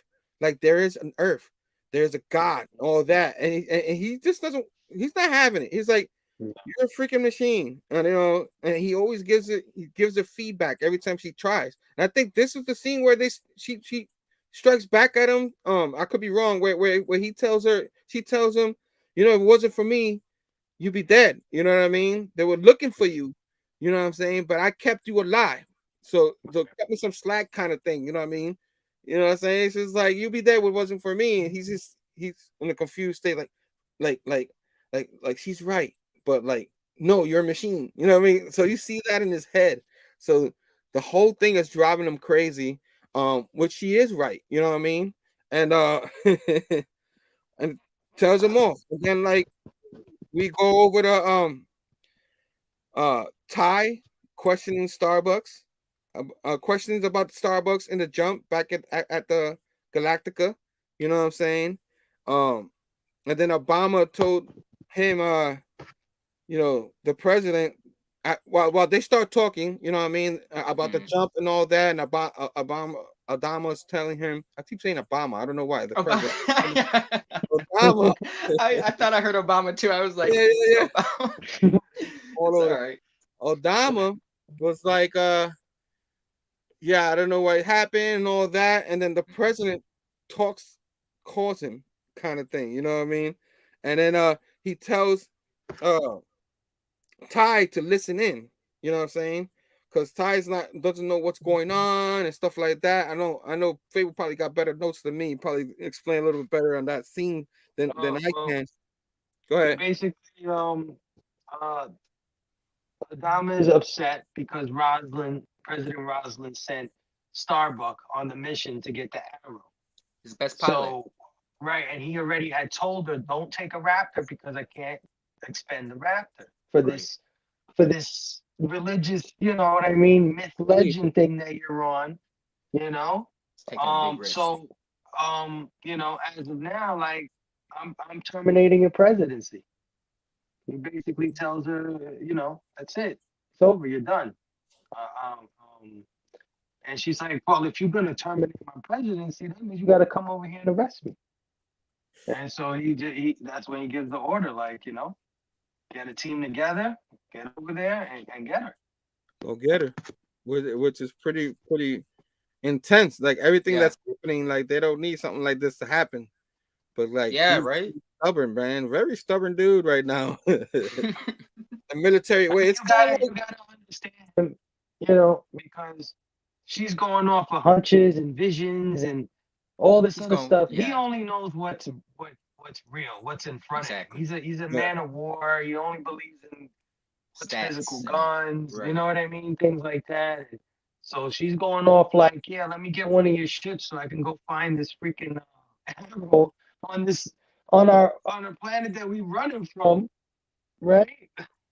Like in the Yeah. middle of Cylon territory, you know, this impossible mission basically. Like wasting resources when they're already Yeah, scarce, so you know. I If can anybody, understand where it's coming from, you if know. anybody knows the Um, military, they follow protocol.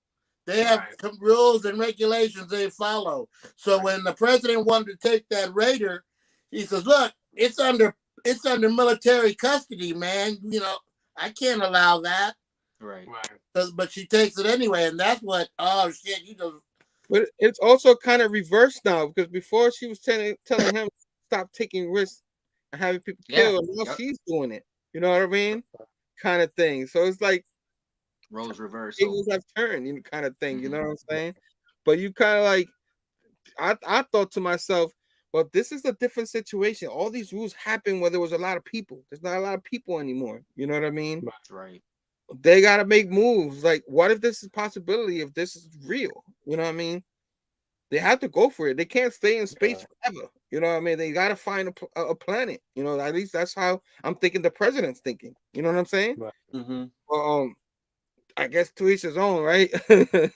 But he Adama is really animate about the rules. So we'll find more about that a little bit later. Um so after all that, you know, Adama starts planning on after dealing with the president, also dealing with the Cylon problem. You know what I mean? And he asks Boomer to go on the mission. When he goes to talk to her, he tells her, "We need you to go in there with that thing Phable was talking about earlier. That what that machine called, the blocks the signal. What happened? He gives the transponder. Yeah. The transponder. Thank you. He gives Boomer Starbucks mission, original mission. Yep. Yeah. So exactly. So he tells her, go in there, drop the nuke, and get your butt out of there. You know what I mean? To blow that up so they can do what they have to do over there. So that's part of that mission that they take. So he's thinking about the president and he's thinking about this mission. Not an easy job for our commander. As the troop prepares, Starbucks starts she's heading to the planet and she's telling herself, "Man, I'm good." You know what I mean? You know, I'm pretty good. Because she's looking for the planet, and then she finds it, and when she looks at the planet, you know what I'm saying? You know, the same planet I showed earlier, she starts going, "I'm home." You know what I mean? Kind of thing. Like it's a beautiful thing because 50 days, as you see when they go back to Caprica, been around out there for 50 days. 50 days for them right now is longer than 50 days for us. You know what I mean? Because it feels like an eternity. Yeah. So she tells that, and then she's like happy that Gator told her about the transponder and stuff like that. Like I hope he's right, and he kind of was. You know what I mean? So back to Caprica because it keeps going back and forth. Boomer's like Boomer and Halo starts talking again, and she starts telling him, "I'm nervous," kind of thing. Right. You know what I mean? And he thinks she's a machine. You guys don't, because she's tapping.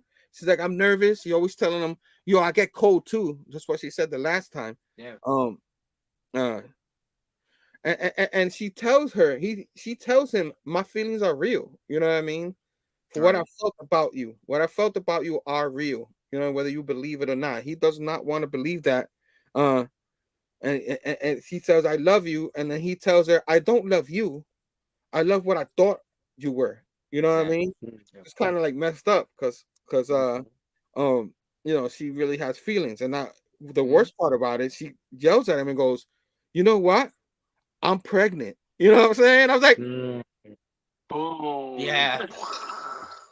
What? We were thinking maybe this is a possibility, but she tells him this, and he's like, "What?" And it's almost like he believes it. You know what I mean? Yeah. Yeah. So like, she tells him, you know, she tells him something like, "What me and you have is part of a bigger plan." And he was like, "What are you talking about?" And he was like, "It's supposed to bring us closer to God." That's what she told him. yeah. And he's like, he doesn't want to hear what's going to bring them closer to God. And he's like, "You crazy ass." from a machine. Yeah. What What are you talking about? What? And then of course they go back to Galactica, and this is where Adama's telling Boomer good luck with the whole mission kind of thing, and all that. And then of course they go back to the what do you call that? Colonial One. The president tells the crew in the shelter to like take shelter, go get out of here. I'll deal with this. Let them get me. And they're like, "Nah, we got your back." So her whole crew stays there, including the soldiers with the guns and stuff like that.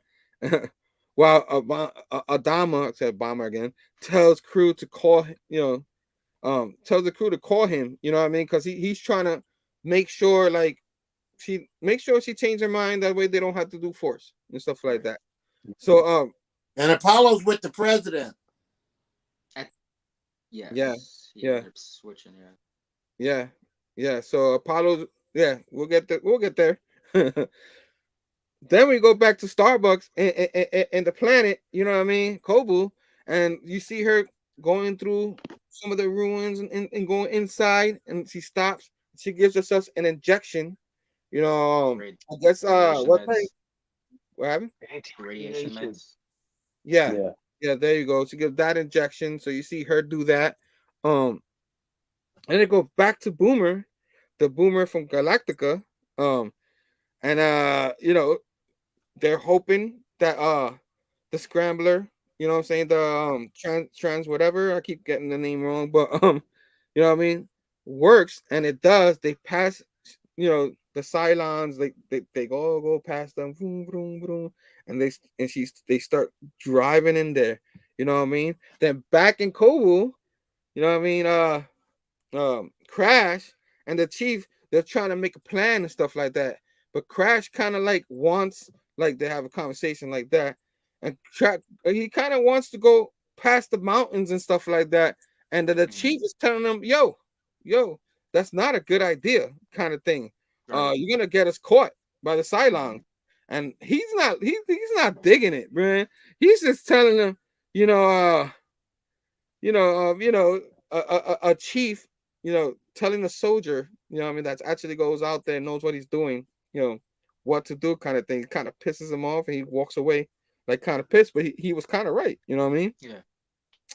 So back to the Boomer, the Galactical Boomer. So this thing is going back and forth. They try to shoot the nuke, but the nuke doesn't work. You know what I'm saying? I forgot the name of her partner in it, but Boomer, she's telling Boomer, like, it's not working. So Boomer's like, we're gonna have to go inside. You know what I mean? They don't know we're here, so hopefully they keep not knowing we're here. Which that scene later is kind of wow. You know what I mean? Back to Kobu. 6 is with Caprica. Kobu. 6 is with Gaius. With the whole Caprica thing. We'll talk about that later. I confused me a little bit at the end of this. So yeah. He looks at her and he's like, you saved my life. I owe you. And he goes, oh, you owe me, right? So come with me. So now she's in the white dress, looking all pretty. Now he has to follow her, and he has to do her a favor. So they follow her through the ruins. What happened? That melody is coming back into play. Yep. Like, it starts playing. The melody yeah, exactly. I love you always pay attention to stuff like that. I don't. You guys always do. It like goes by me. You know what I mean? But that's why I got you guys. Brother Joe, you're right over there. Yeah. All right, Man. so you're having fun. This is a packed episode too, so Yeah. I'm moving along. Back to the Colonial One. They're preparing for them to come in. She's telling them, they're telling her, oh, they're here, kind of thing. And she's telling Adama's asking her, asking one of the guys to tell her, like, is she gonna yield? And she's like, no, that's not happening. You know what I mean? Not happening. They're gonna go through with whatever they're going through. Back to the planet where they show Starbuck finds the arrow. And oh wow, 6. yeah. And then while she finds this arrow, the Athena arrow, 6, and in a black dress, it's behind her. You know what I mean? And I forgot exactly what she tells her, but they start going at it. And like in reality, 6 is gonna win this battle. Like what I mean? It's not even close. Yeah. But she's playing with her. And then she runs away, and then Starbuck trying to shoot her. Bing, bing, bing. You know what I'm saying? Kind of like two gun. Pew, pew, you know what I'm saying? They're trying to shoot. So back to the Cylon base. I hope I'm doing this well. Back to the Cylon base. Boomer lands the ship. You know what I'm saying? And tells the partner, stay here. She's gonna leave. If I'm not back in 5 minutes, get your butt out of here, because she's gonna go out and put the nuke and activate the nuke manually. So as she steps out of the raptor, she starts checking the base, and it's not like hard, it's like a soft kind of thing. And we all know these ships has kind of feelings and kind of thing. Organic. Yeah, exactly. So you already know the ship knows you're there. You know what I mean? By doing that. You know what I mean? So she's looking at all that, and then back, Starbuck versus 6. They're fighting. Boom, boom, boom. A whole battle. She's playing with her. You done yet? Kind of thing. You know what I mean? Not. So she keeps playing with her. Whew. Back to Galactica. Apollo and Ty is at the president's ship. You know what I mean? Because they came. They're here. Oh, they're here, kind of thing. You know what I mean? Then you see Ty and Apollo pop up in front of them. You know what I mean? The whole confrontation. Their troops got the gun. The other troops got the gun. They're putting all the guns with them around them. Back at the Cylon base, Boomer, he has a call. Some kind of call. What's going on? And she's like looking around with the gun, looking around. Like all of a sudden you see nude boomers come out of nowhere. Bunch of them. You know what I mean? Like, man, I thought it was only like 10 or 12. Right. Like more than that. You know, like, first of all, if Gaius was here, he probably would love that whole scene right there. You know what I mean? He'd probably be like, just like, awe, you know. Man, a bunch of nude boomers. You know what I'm saying? And I thought that was wild. You know what I mean? They come out of nowhere and they're looking at her, and she's looking at all of them, really confused. Go back to 6 versus Starbucks, and 6 right now is just beating the crap out of Starbuck. You know what I mean? Starbuck is still trying. You know what I mean? She's like Captain America. You know, she could do this all day, kind of thing. She's like, I can do this all day. You know what I mean? It's looking like whoever directed this, like it's a Captain America fan kind of thing. And for whatever reason, she grabs the arrow.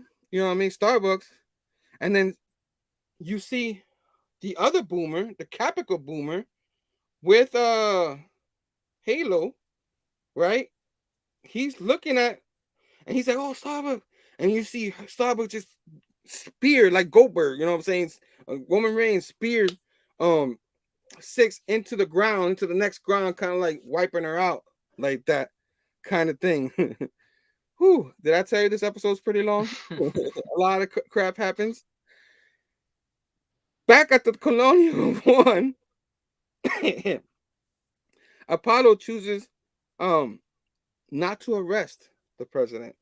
You know what I mean? Out of nowhere, you know what I'm saying? Like he's like, nah, this is not cool. And then let me see if I find a picture. No, that's not it. That's another boom. You see Apollo like point the gun back at him. He's like telling him, you know, Ty to stand down, stand down. He's like, no, this was orders, you know, from his dad, you know what I mean, from the colonial. I mean, you know what I'm saying, from the commander. So Apollo points the gun right there at him. He's not digging it, you know what I mean?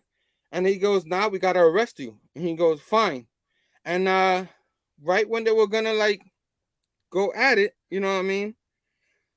The president volunteers herself to you know, go. It's like, don't, no more of this. Everybody put your guns down. I'll go willingly. So she went willingly. They arrested Apollo and off they went. You know what I mean? We're almost there, guys. We're almost there. um Boomer back at the Apollo, the Cylon ship. Boomer starts she still doesn't believe what she's seen. Multiple boomers everywhere. Multiple boomers. As they let her go and tell her, you know, start telling her we love you kind of thing.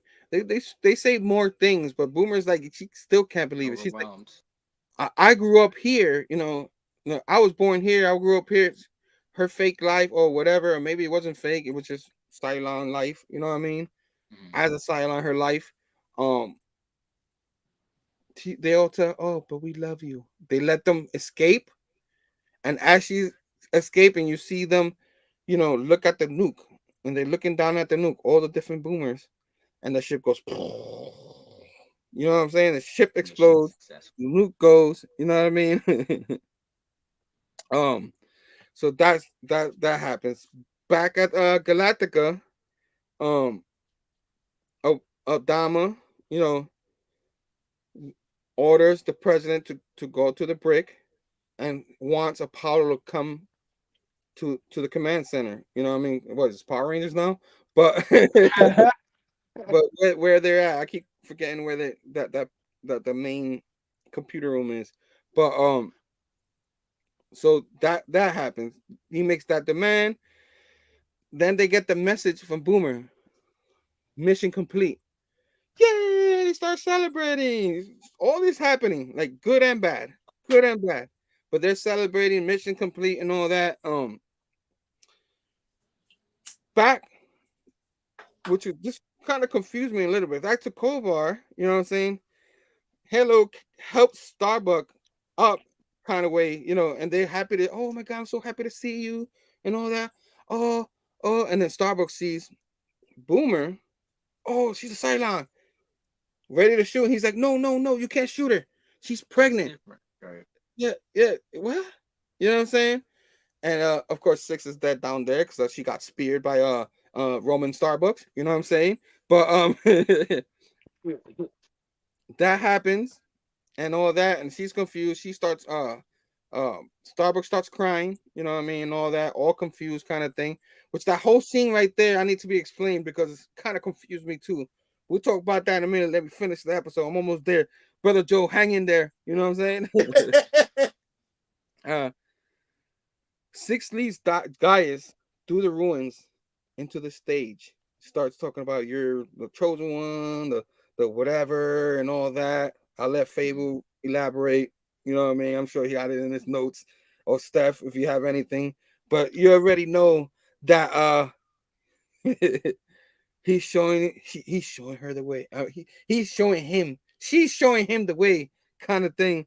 And I'm here like they go through the ruins.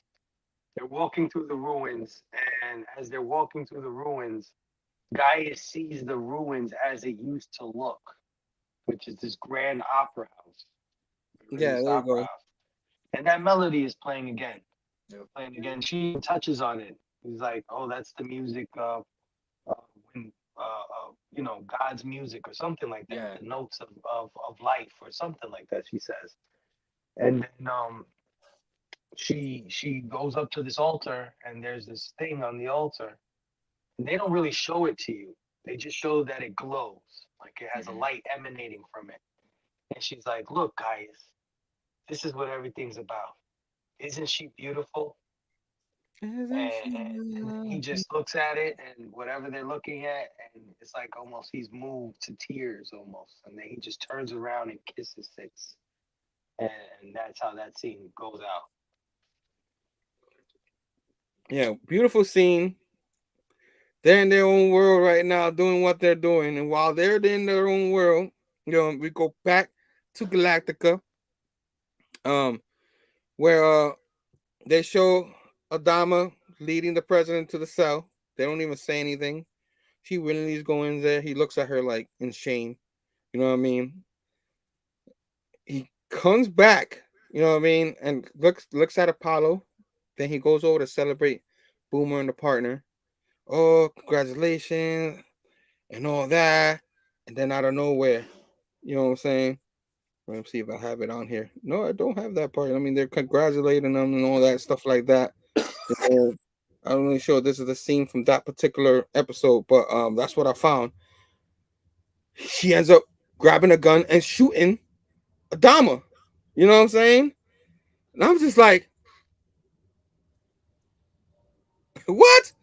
You know, she's just like, pop, pop. I have to congratulate him. Everybody starts freaking out. Apollo's like, can't believe it. Like, goes over to him, and she's like, in 1 second, she's like, can't believe what she did. She's like, what? Just like she was in a trance, and and woke up and was like, oh snap! Like, what did I do? Yeah. So the Cylon version eventually takes over, which was said over and over again. Like, that's just the actor, you know what I mean? The human side. The Right. Cylon always, for whatever reason, takes over. And look like for her, even more. You know what I mean? So, because she's looked like she's a weaker of the Boomer. And I think the Caprica Boomer might be a little stronger than this Boomer, but I might be wrong. But yeah. So not cool. And it goes back to again Gaius and Six, and then the symphony of Phable talks about. They start kissing and all that. And while all this is happening, they're all yeah, they're on little heaven. You know what I'm saying? And then goes back to that's the shot. That's the one I was looking for. Look at that. And then I find it. That's when she shot him. You know what I mean? And then I had the picture but it didn't pop up on here. For whatever reason, it didn't want to pop up. But it shows Adama on top of their little where they plant things, all in blood, Apollo holding it, and that's how the episode ends. The son holding the dad in tears, and Boomer in the floor like can't believe shocked. what she Yeah. did. You know what I mean? So I'm like, oh my god, what's gonna happen? Great cliffhanger. I hate cliffhangers because I'm like, damn it, I gotta wait till we cover season 2, probably in May. So yeah, more about that a little bit later. Let's finish this episode. I finally finished, guys. So I'm gonna let you guys talk. So you know what I'm saying? Like Phable, anything I missed? Any notes that you wanted to talk about? Well, I take a break. No, man, you got everything, bro. You got the whole episode. I worked hard on this one. I had a feeling I would cover this one. Whew. Yeah. All right. So favorite scenes and ratings, starting with Stef. Once again, weird stretches, but my favorite scene, just because of hindsight, it might be the Gaia scene when they first crash land. He's kind of laying in the grass, and because the ending scene where Boomer found her silent programming comes through and pops Adama out of nowhere. Like that was really, I was like, no way, bro. Like they're taking Adama out this early in the series. So yeah, just because with the Gaia scene that has future, specifically him in the grass has future ramifications, and the end scene just because of the shock value where Adama gets popped. Ratings, I'm gonna give this one solid 5. Like I said, this was like the payoff for all the buildup that's been going on in the last few episodes and stuff. You know, like the fracturing of the relationships. We kind of see that to an extent we're getting to a point of no return, and these, you know, all these old relationships don't, kind of like Tom Zarek was, whatever his name was saying, we need new kind of rules in this new life that we're living. Like they're forging new relationships between each other, and yeah, it's very tense and paranoid at the end of this episode, you know, so it leaves you like, what the heck is going to happen with season 2, you know, between Rosalind being apprehended and Adama being popped and all this stuff. Like, what's the whole thing with all the different boomers and her programming? Like, you know, does well, I'm assuming all the Cylons have the programming, but why is the Caprica boomer so, like you said, she's stronger than the boomer on the Galactica? Why is she not giving into her programming so easily and stuff like that? Is it because she actually loves Halo? You know, does that factor into it? Like, is the power of true emotion, does it override their programming? I don't know. It gets a lot of questions. Well, I think Caprica Boomer is brainwashed, right? She has a program to think that she's human. Not Caprica, Galactica Boomer. Yeah. Right. Whereas Caprica Boomer knows exactly everything. She was yeah. the whole time. Mm-hmm. You know what I mean? They were both in love with the men that they're in love with. Yeah. Yep. It's just one of them doesn't know what she is, and she's finding out and it's driving her nuts. And then the other one knows what she is, but she's doing things that she's not supposed to do, which is be in love, right? Like she ran away from her Cylon peoples for Hilo. Right. You know? Yep. But no, yeah. Fantastic episode. Very great ending to season 1. You know, like I said, I looking back on it, I didn't realize so much stuff happened in season 1. You know, a lot of times in first seasons of shows, you don't get these many moving pieces. Like, but from the start of this series to this episode, it's so many things have happened, and many more things will continue to happen in future seasons. So, station to that, brother Joe, what is your favorite out of this episode? How did you like it? And ratings?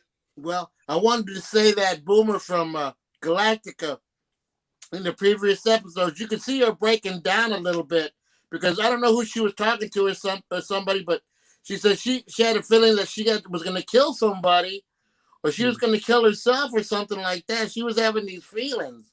Mm-hmm. But then she just blew him off and everything, and then finally for her to come back to shoot Adama, that was like freaky, man. That's me, Later, John Stout. Thanks for stopping by, man. Thank you. And, I give it. This is my first 5.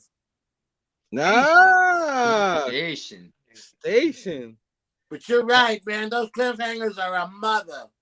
Yeah, I'm gonna have to wait a long time to start watching the second season. But talk about that later. Phable. Favorite scene, episode, all that, ratings. What you think? You know, I'm gonna say my favorite scene is when Starbuck notices Boomer. She goes to shoot her, and Hilo holds her back because she's pregnant. So then that's the crack in his armor, right? Like he wants to hate her. He wants to hate her so bad, but obviously something stops him from letting Starbuck kill her. You know, and then Starbuck's frustration with the fact that she can't kill her, right? Like Hilo's holding her. And she lets out this grunt cry, like, man, like it's almost like a frack, all of this stuff. This is all fracking crazy, like, you know? You can see it all in just that one cry that she does. So I think that's my favorite scene. And of course, I'm gonna give it a 5 backwards, because there's some major reveals here. Super major reveals, you know what I mean? The fact that she's pregnant. Cylons can have can they get pregnant? Right. I don't get it. I don't get what I mean. I don't get how Cylons can eat and be pregnant? I don't get that part. They're exact copies of people. It's just their materials are a bit synthetic. But you have to dig deep in order to find the synthetic parts of Right. it. You know what I mean? So they're pretty human to Yeah. the naked eye, you could say. You know what I mean? You have to dig deep to find that it's not a real person. That's But either exactly. way, the reveal is that she got pregnant, and that's crazy. Like she's pregnant. I mean, The the silence went all out to make them as real as they can, and they did. They did. Right. You get the reveal of Gaius's whole like what's going on with him. What is Six want? Obviously Six is some either messenger from God, is God, something Right. is up with her, but she's setting the plan. She's pulling the strings in a lot of ways. And when she reveals to Gaius what his whole purpose is, I mean, we still don't know completely what that is, but at least we know that there's something planned, that Right. this isn't just Six just filling his head up with, his ego, feeding his ego in a lot of ways. She's really serious about what she's saying to him. If she's And then of course, instructions, she's screwing him all the time. yeah. And Adama being shot. That's pretty shocking. Yeah. Yeah, it was pretty shocking way to go.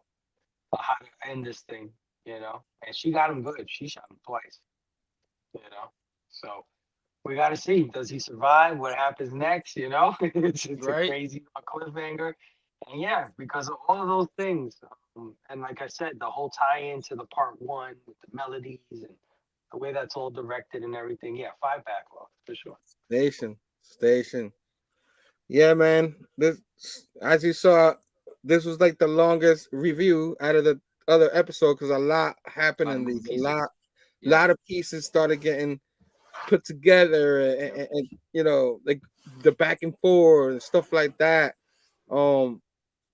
The my favorite parts are the boomer parts. You know what I mean? Like she's actually the star of this episode. There's other stars, but her I would agree. reviews and all that with A lot of both development. boomers, Yeah. both of the main boomers, because there were so many boomers in this one.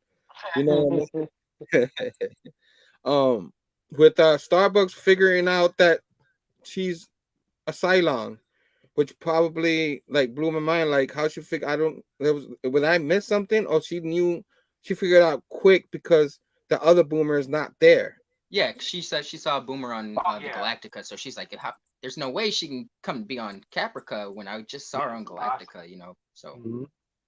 And the next question is this supposed to be another planet? No? What do you mean? Like Kobar. Weren't they on Caprica? You know what I'm saying? Cobalt is Cobalt is where Boomer and the crash landing is at Cobalt. That's where that's happening. Cobalt. Was Cobalt supposed to be Starbucks, the third, that missing 13th colony planet or whatever? No, Earth is the missing. Oh, Earth. Okay. It's the 13th planet. Yeah. So yeah, where they crash landed and where the star base is, that Boomer had to blow up, that's Cobalt. And where Starbuck is with Hilo, that's Caprica. So she went back to Caprica to what is those Cobalt? roads to find the arrow. What is Cobalt in relation to the other colonies? Cobalt is the birthplace of mankind. It's where the 12 it's where the 13 colonies came from. Okay, gotcha. Because in their legends, Cobalt is where man started, and that man and God used to live in some sort of harmony on this planet until the humans had an exodus. Right. Not clear what the exodus is about, why they had to leave. Right. But there was 13 different colonies that left, 12 of which went in one direction, one went in a different direction. The 13th colony, supposedly by their legends, found Earth, while the other ones found Virgon, Gemini, Pycon, Aeron. You know what I mean? Right. Yeah. Yeah, I had to ask that because I'm pretty sure if people watch this, they'll probably get confused.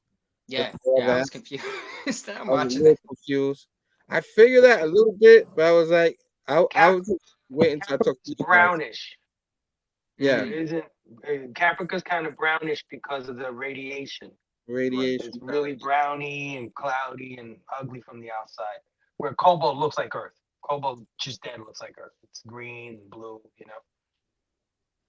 Yeah, so like that was the big deal out of Starbucks going over there back to Caprica to see these ruins where all that's happening where she needed the shot and stuff like that. And like I said, I was a little confused, but that's why I have you guys to explain it to me. You know what I mean? Like this is the first time me watching it. So um fantastic. I don't know where to start. Like I said, all my favorite parts are the boomer parts. And the multiple boomers coming out of nowhere, her escaping, the other boomer, what I mean, out of shooting. So those are my favorite part. I can't have just one. You know what I mean? So like you guys, five, five, five backlog. I guess we can't really have a number type stuff. 5. No, it's even 5. Even five.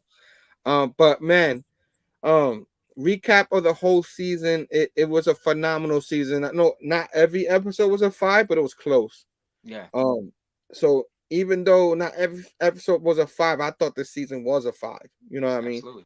As a whole, it was a 5. It shows so much emotions, so many questions answered, but then more questions after that. You got one question answered, and then 3 more pop up. You know what I'm saying? And they do a wonderful job. They save their budget for the best parts of this show, and it's looking like they had some success because the more episodes go, the better their budget looks like it's going. The episodes look better and better, and these episodes age pretty well considering they're from like over 10 Early years ago or 2000s. something like that. Yeah. Yeah. Oh yeah. Yeah, so good. This show's phenomenal. First season, 13th episode. You guys know I'm enjoying this so much, and now it's killing me that we have this this cliffhanger, and I had to wait till May because we'll have a couple of more episodes here, and then let's talk about it remastered. But we're taking a hiatus. In April, we have a new young man coming into this world, part of the Fables family, station to you guys. I can't believe it's nearing, and but it's good. So guys, I hope you guys enjoy this first season of Battlestar Galactica because we enjoyed it. If you still haven't seen it, you got a little bit over a month to catch up. You know what I'm saying? I'm telling you, you're gonna binge it and end up binging the second one, and I'm gonna be mad at you for going ahead and not waiting for me. You know what I'm saying? But It's just it's a show that can easily just be about some Terminator stuff, right? Like machines taking over man, blah blah, end of story. Here's the fight between man and machine. But we know it's a lot more than that, right? It's a lot. There's a lot of undertones, a lot of things going on here.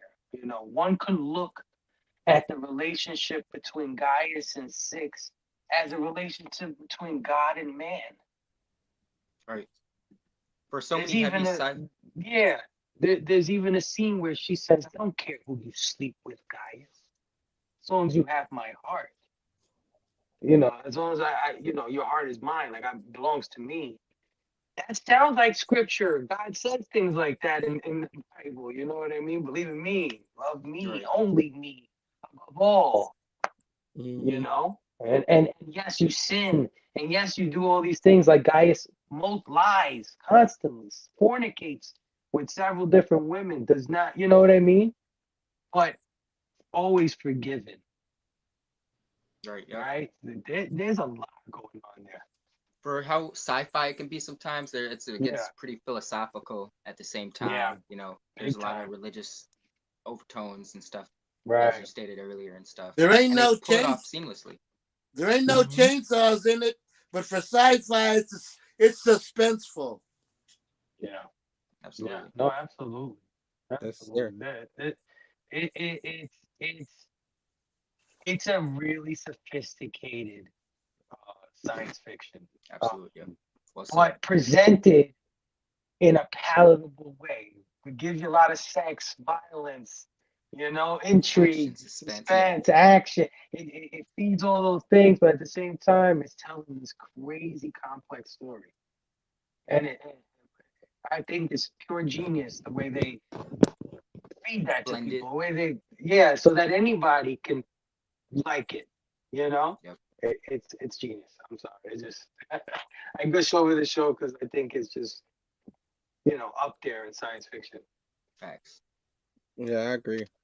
It's like all these emotions, you know what I mean? And it's not just your regular old science fiction. You get some sex in it, you know what I mean? They don't show everything, they just show enough and all that. It's just like it's wild, you know what I mean? And it makes you think, but it doesn't make you think too much where you're not having fun. You know what I mean? And the actors are phenomenal in this throughout. So many good actors. So yeah, I can't wait to go through the second season with you guys. Um, Last but not least, brother Joe, happy birthday! I hope you enjoy this show with us. We're gonna close the show. Of course, if you're watching this on the rewind, there's probably 6 people left. We had a lot of people booming earlier. We did get kind of long. It's a Wednesday night. If you like the video, guys, subscribe to the channel, hit the thumbs up, ding ding ding that bell for notification for future video. I even forgot everything. Wonderful content in the future with everybody in the Bad Batch. The description is down below of all these wonderful people.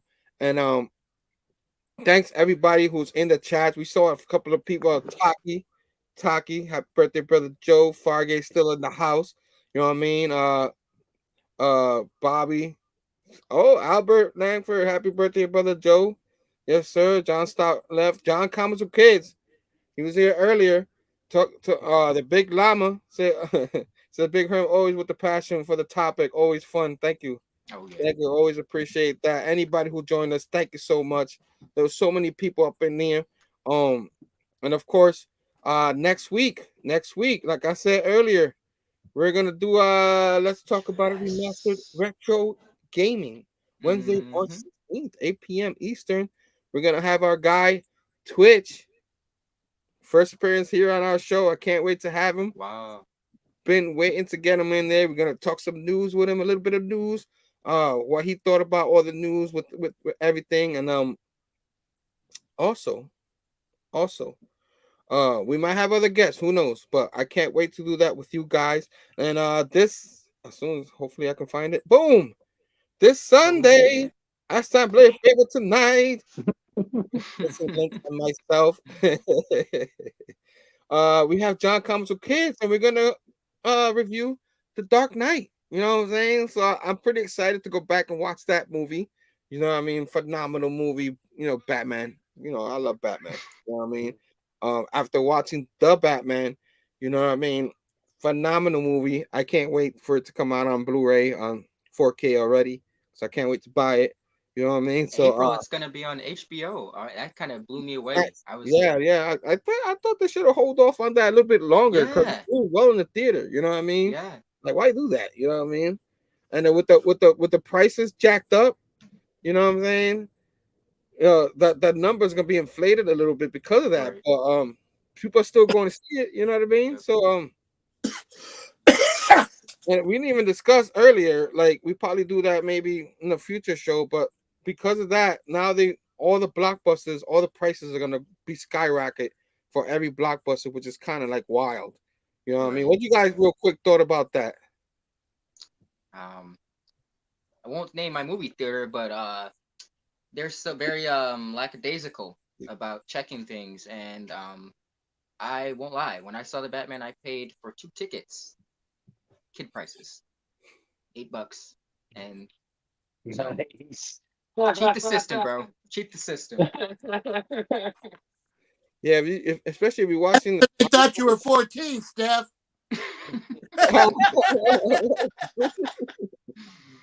I only paid $12 for mine. Because I went on a matinee. but there was matinees like going for like $20. You know what I'm saying? Wow. For one ticket. And it wasn't even IMAX or nothing like that. So it's wild, guys. It's wild. So keep on keeping on, guys. Again, hashtag blame Phable coming on this Sunday. You guys, starting with Stef, you got anything going on? Anything else going on this week? No, nothing in the chamber besides this Sunday show. Oh, nice. You can check out all of our content we released today for Whiplash Wednesday. We had a great show just this past Sunday with Jasmine from Geeks Unleashed on Blame Phable tonight.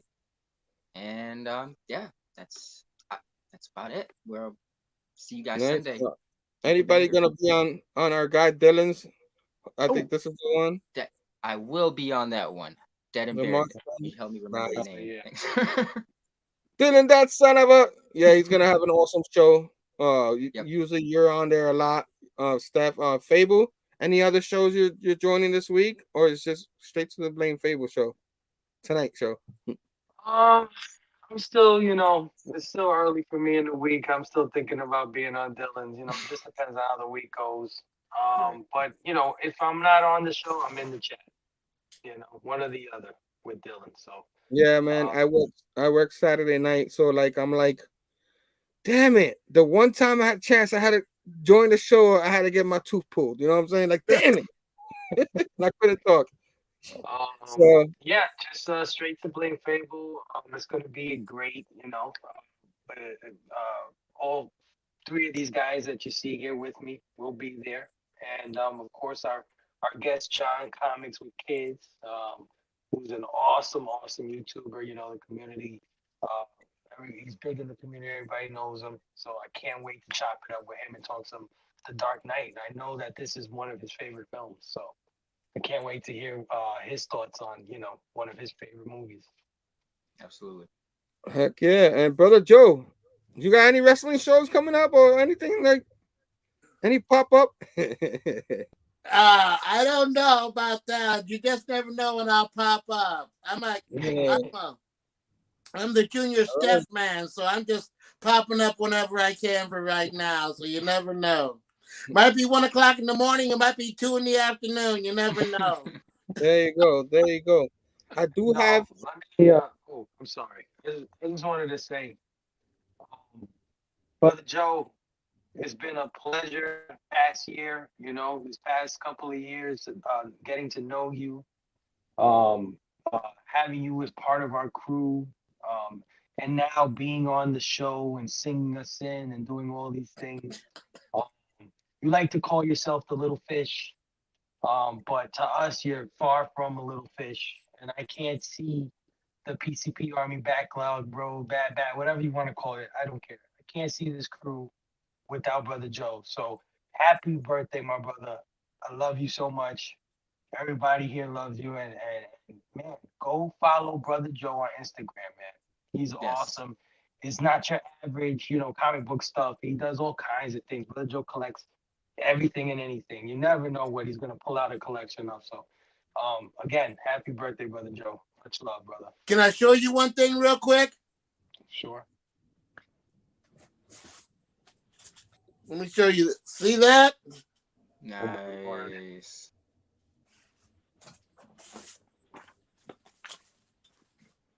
Wow. Wow.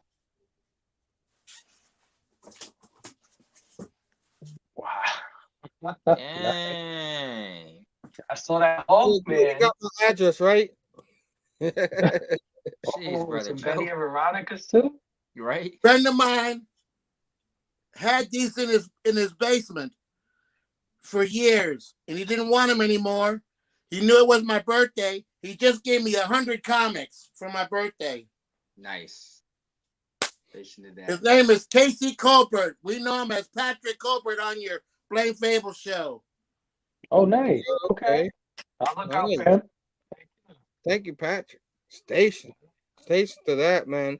But Joe, I'm hoping you show some of those books on a future show or something, or on Instagram. We need to see what those books look like. You know what I mean? Maybe cut it into 3 pieces and show some here and some there. You know what I mean? Or maybe we want to pop in and one of our show and tell shows. You know what I mean? one day I might pop up with just a show and tell show. You know what I mean? Real quick, what I was gonna say before my man Fargate was talking about earlier. I was gonna get there, my man Fargate, because this Monday actually is the Amazing Collected Edition show. Day before St. Patty's Day.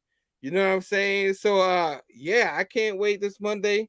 You know, usually we go on at 6 p.m. Eastern. So a nice collected edition show already here. Already here this Monday. I can't believe it's been a month already. But you know, of course, February is a shorter week. I thought you guys just did a show. You're doing, yeah, it comes so quick. That's awesome, dude. That's awesome. Yeah. Yeah. So I can't wait. Check us out that Monday for that. We'll talk more on throughout the week on the Blame Phable Tonight show. I'll talk more about it there too. So keep on keeping on. We're wrapping up. That's it. We've been here for like 2 hours and 22 minutes up in here. Brother Joe, happy birthday to you. I hope you have fun. And go ahead, Brother Joe. Thank you, everybody, for joining me for my birthday. The greatest gift you gave me this year for my birthday was being here with you guys. That's the greatest gift.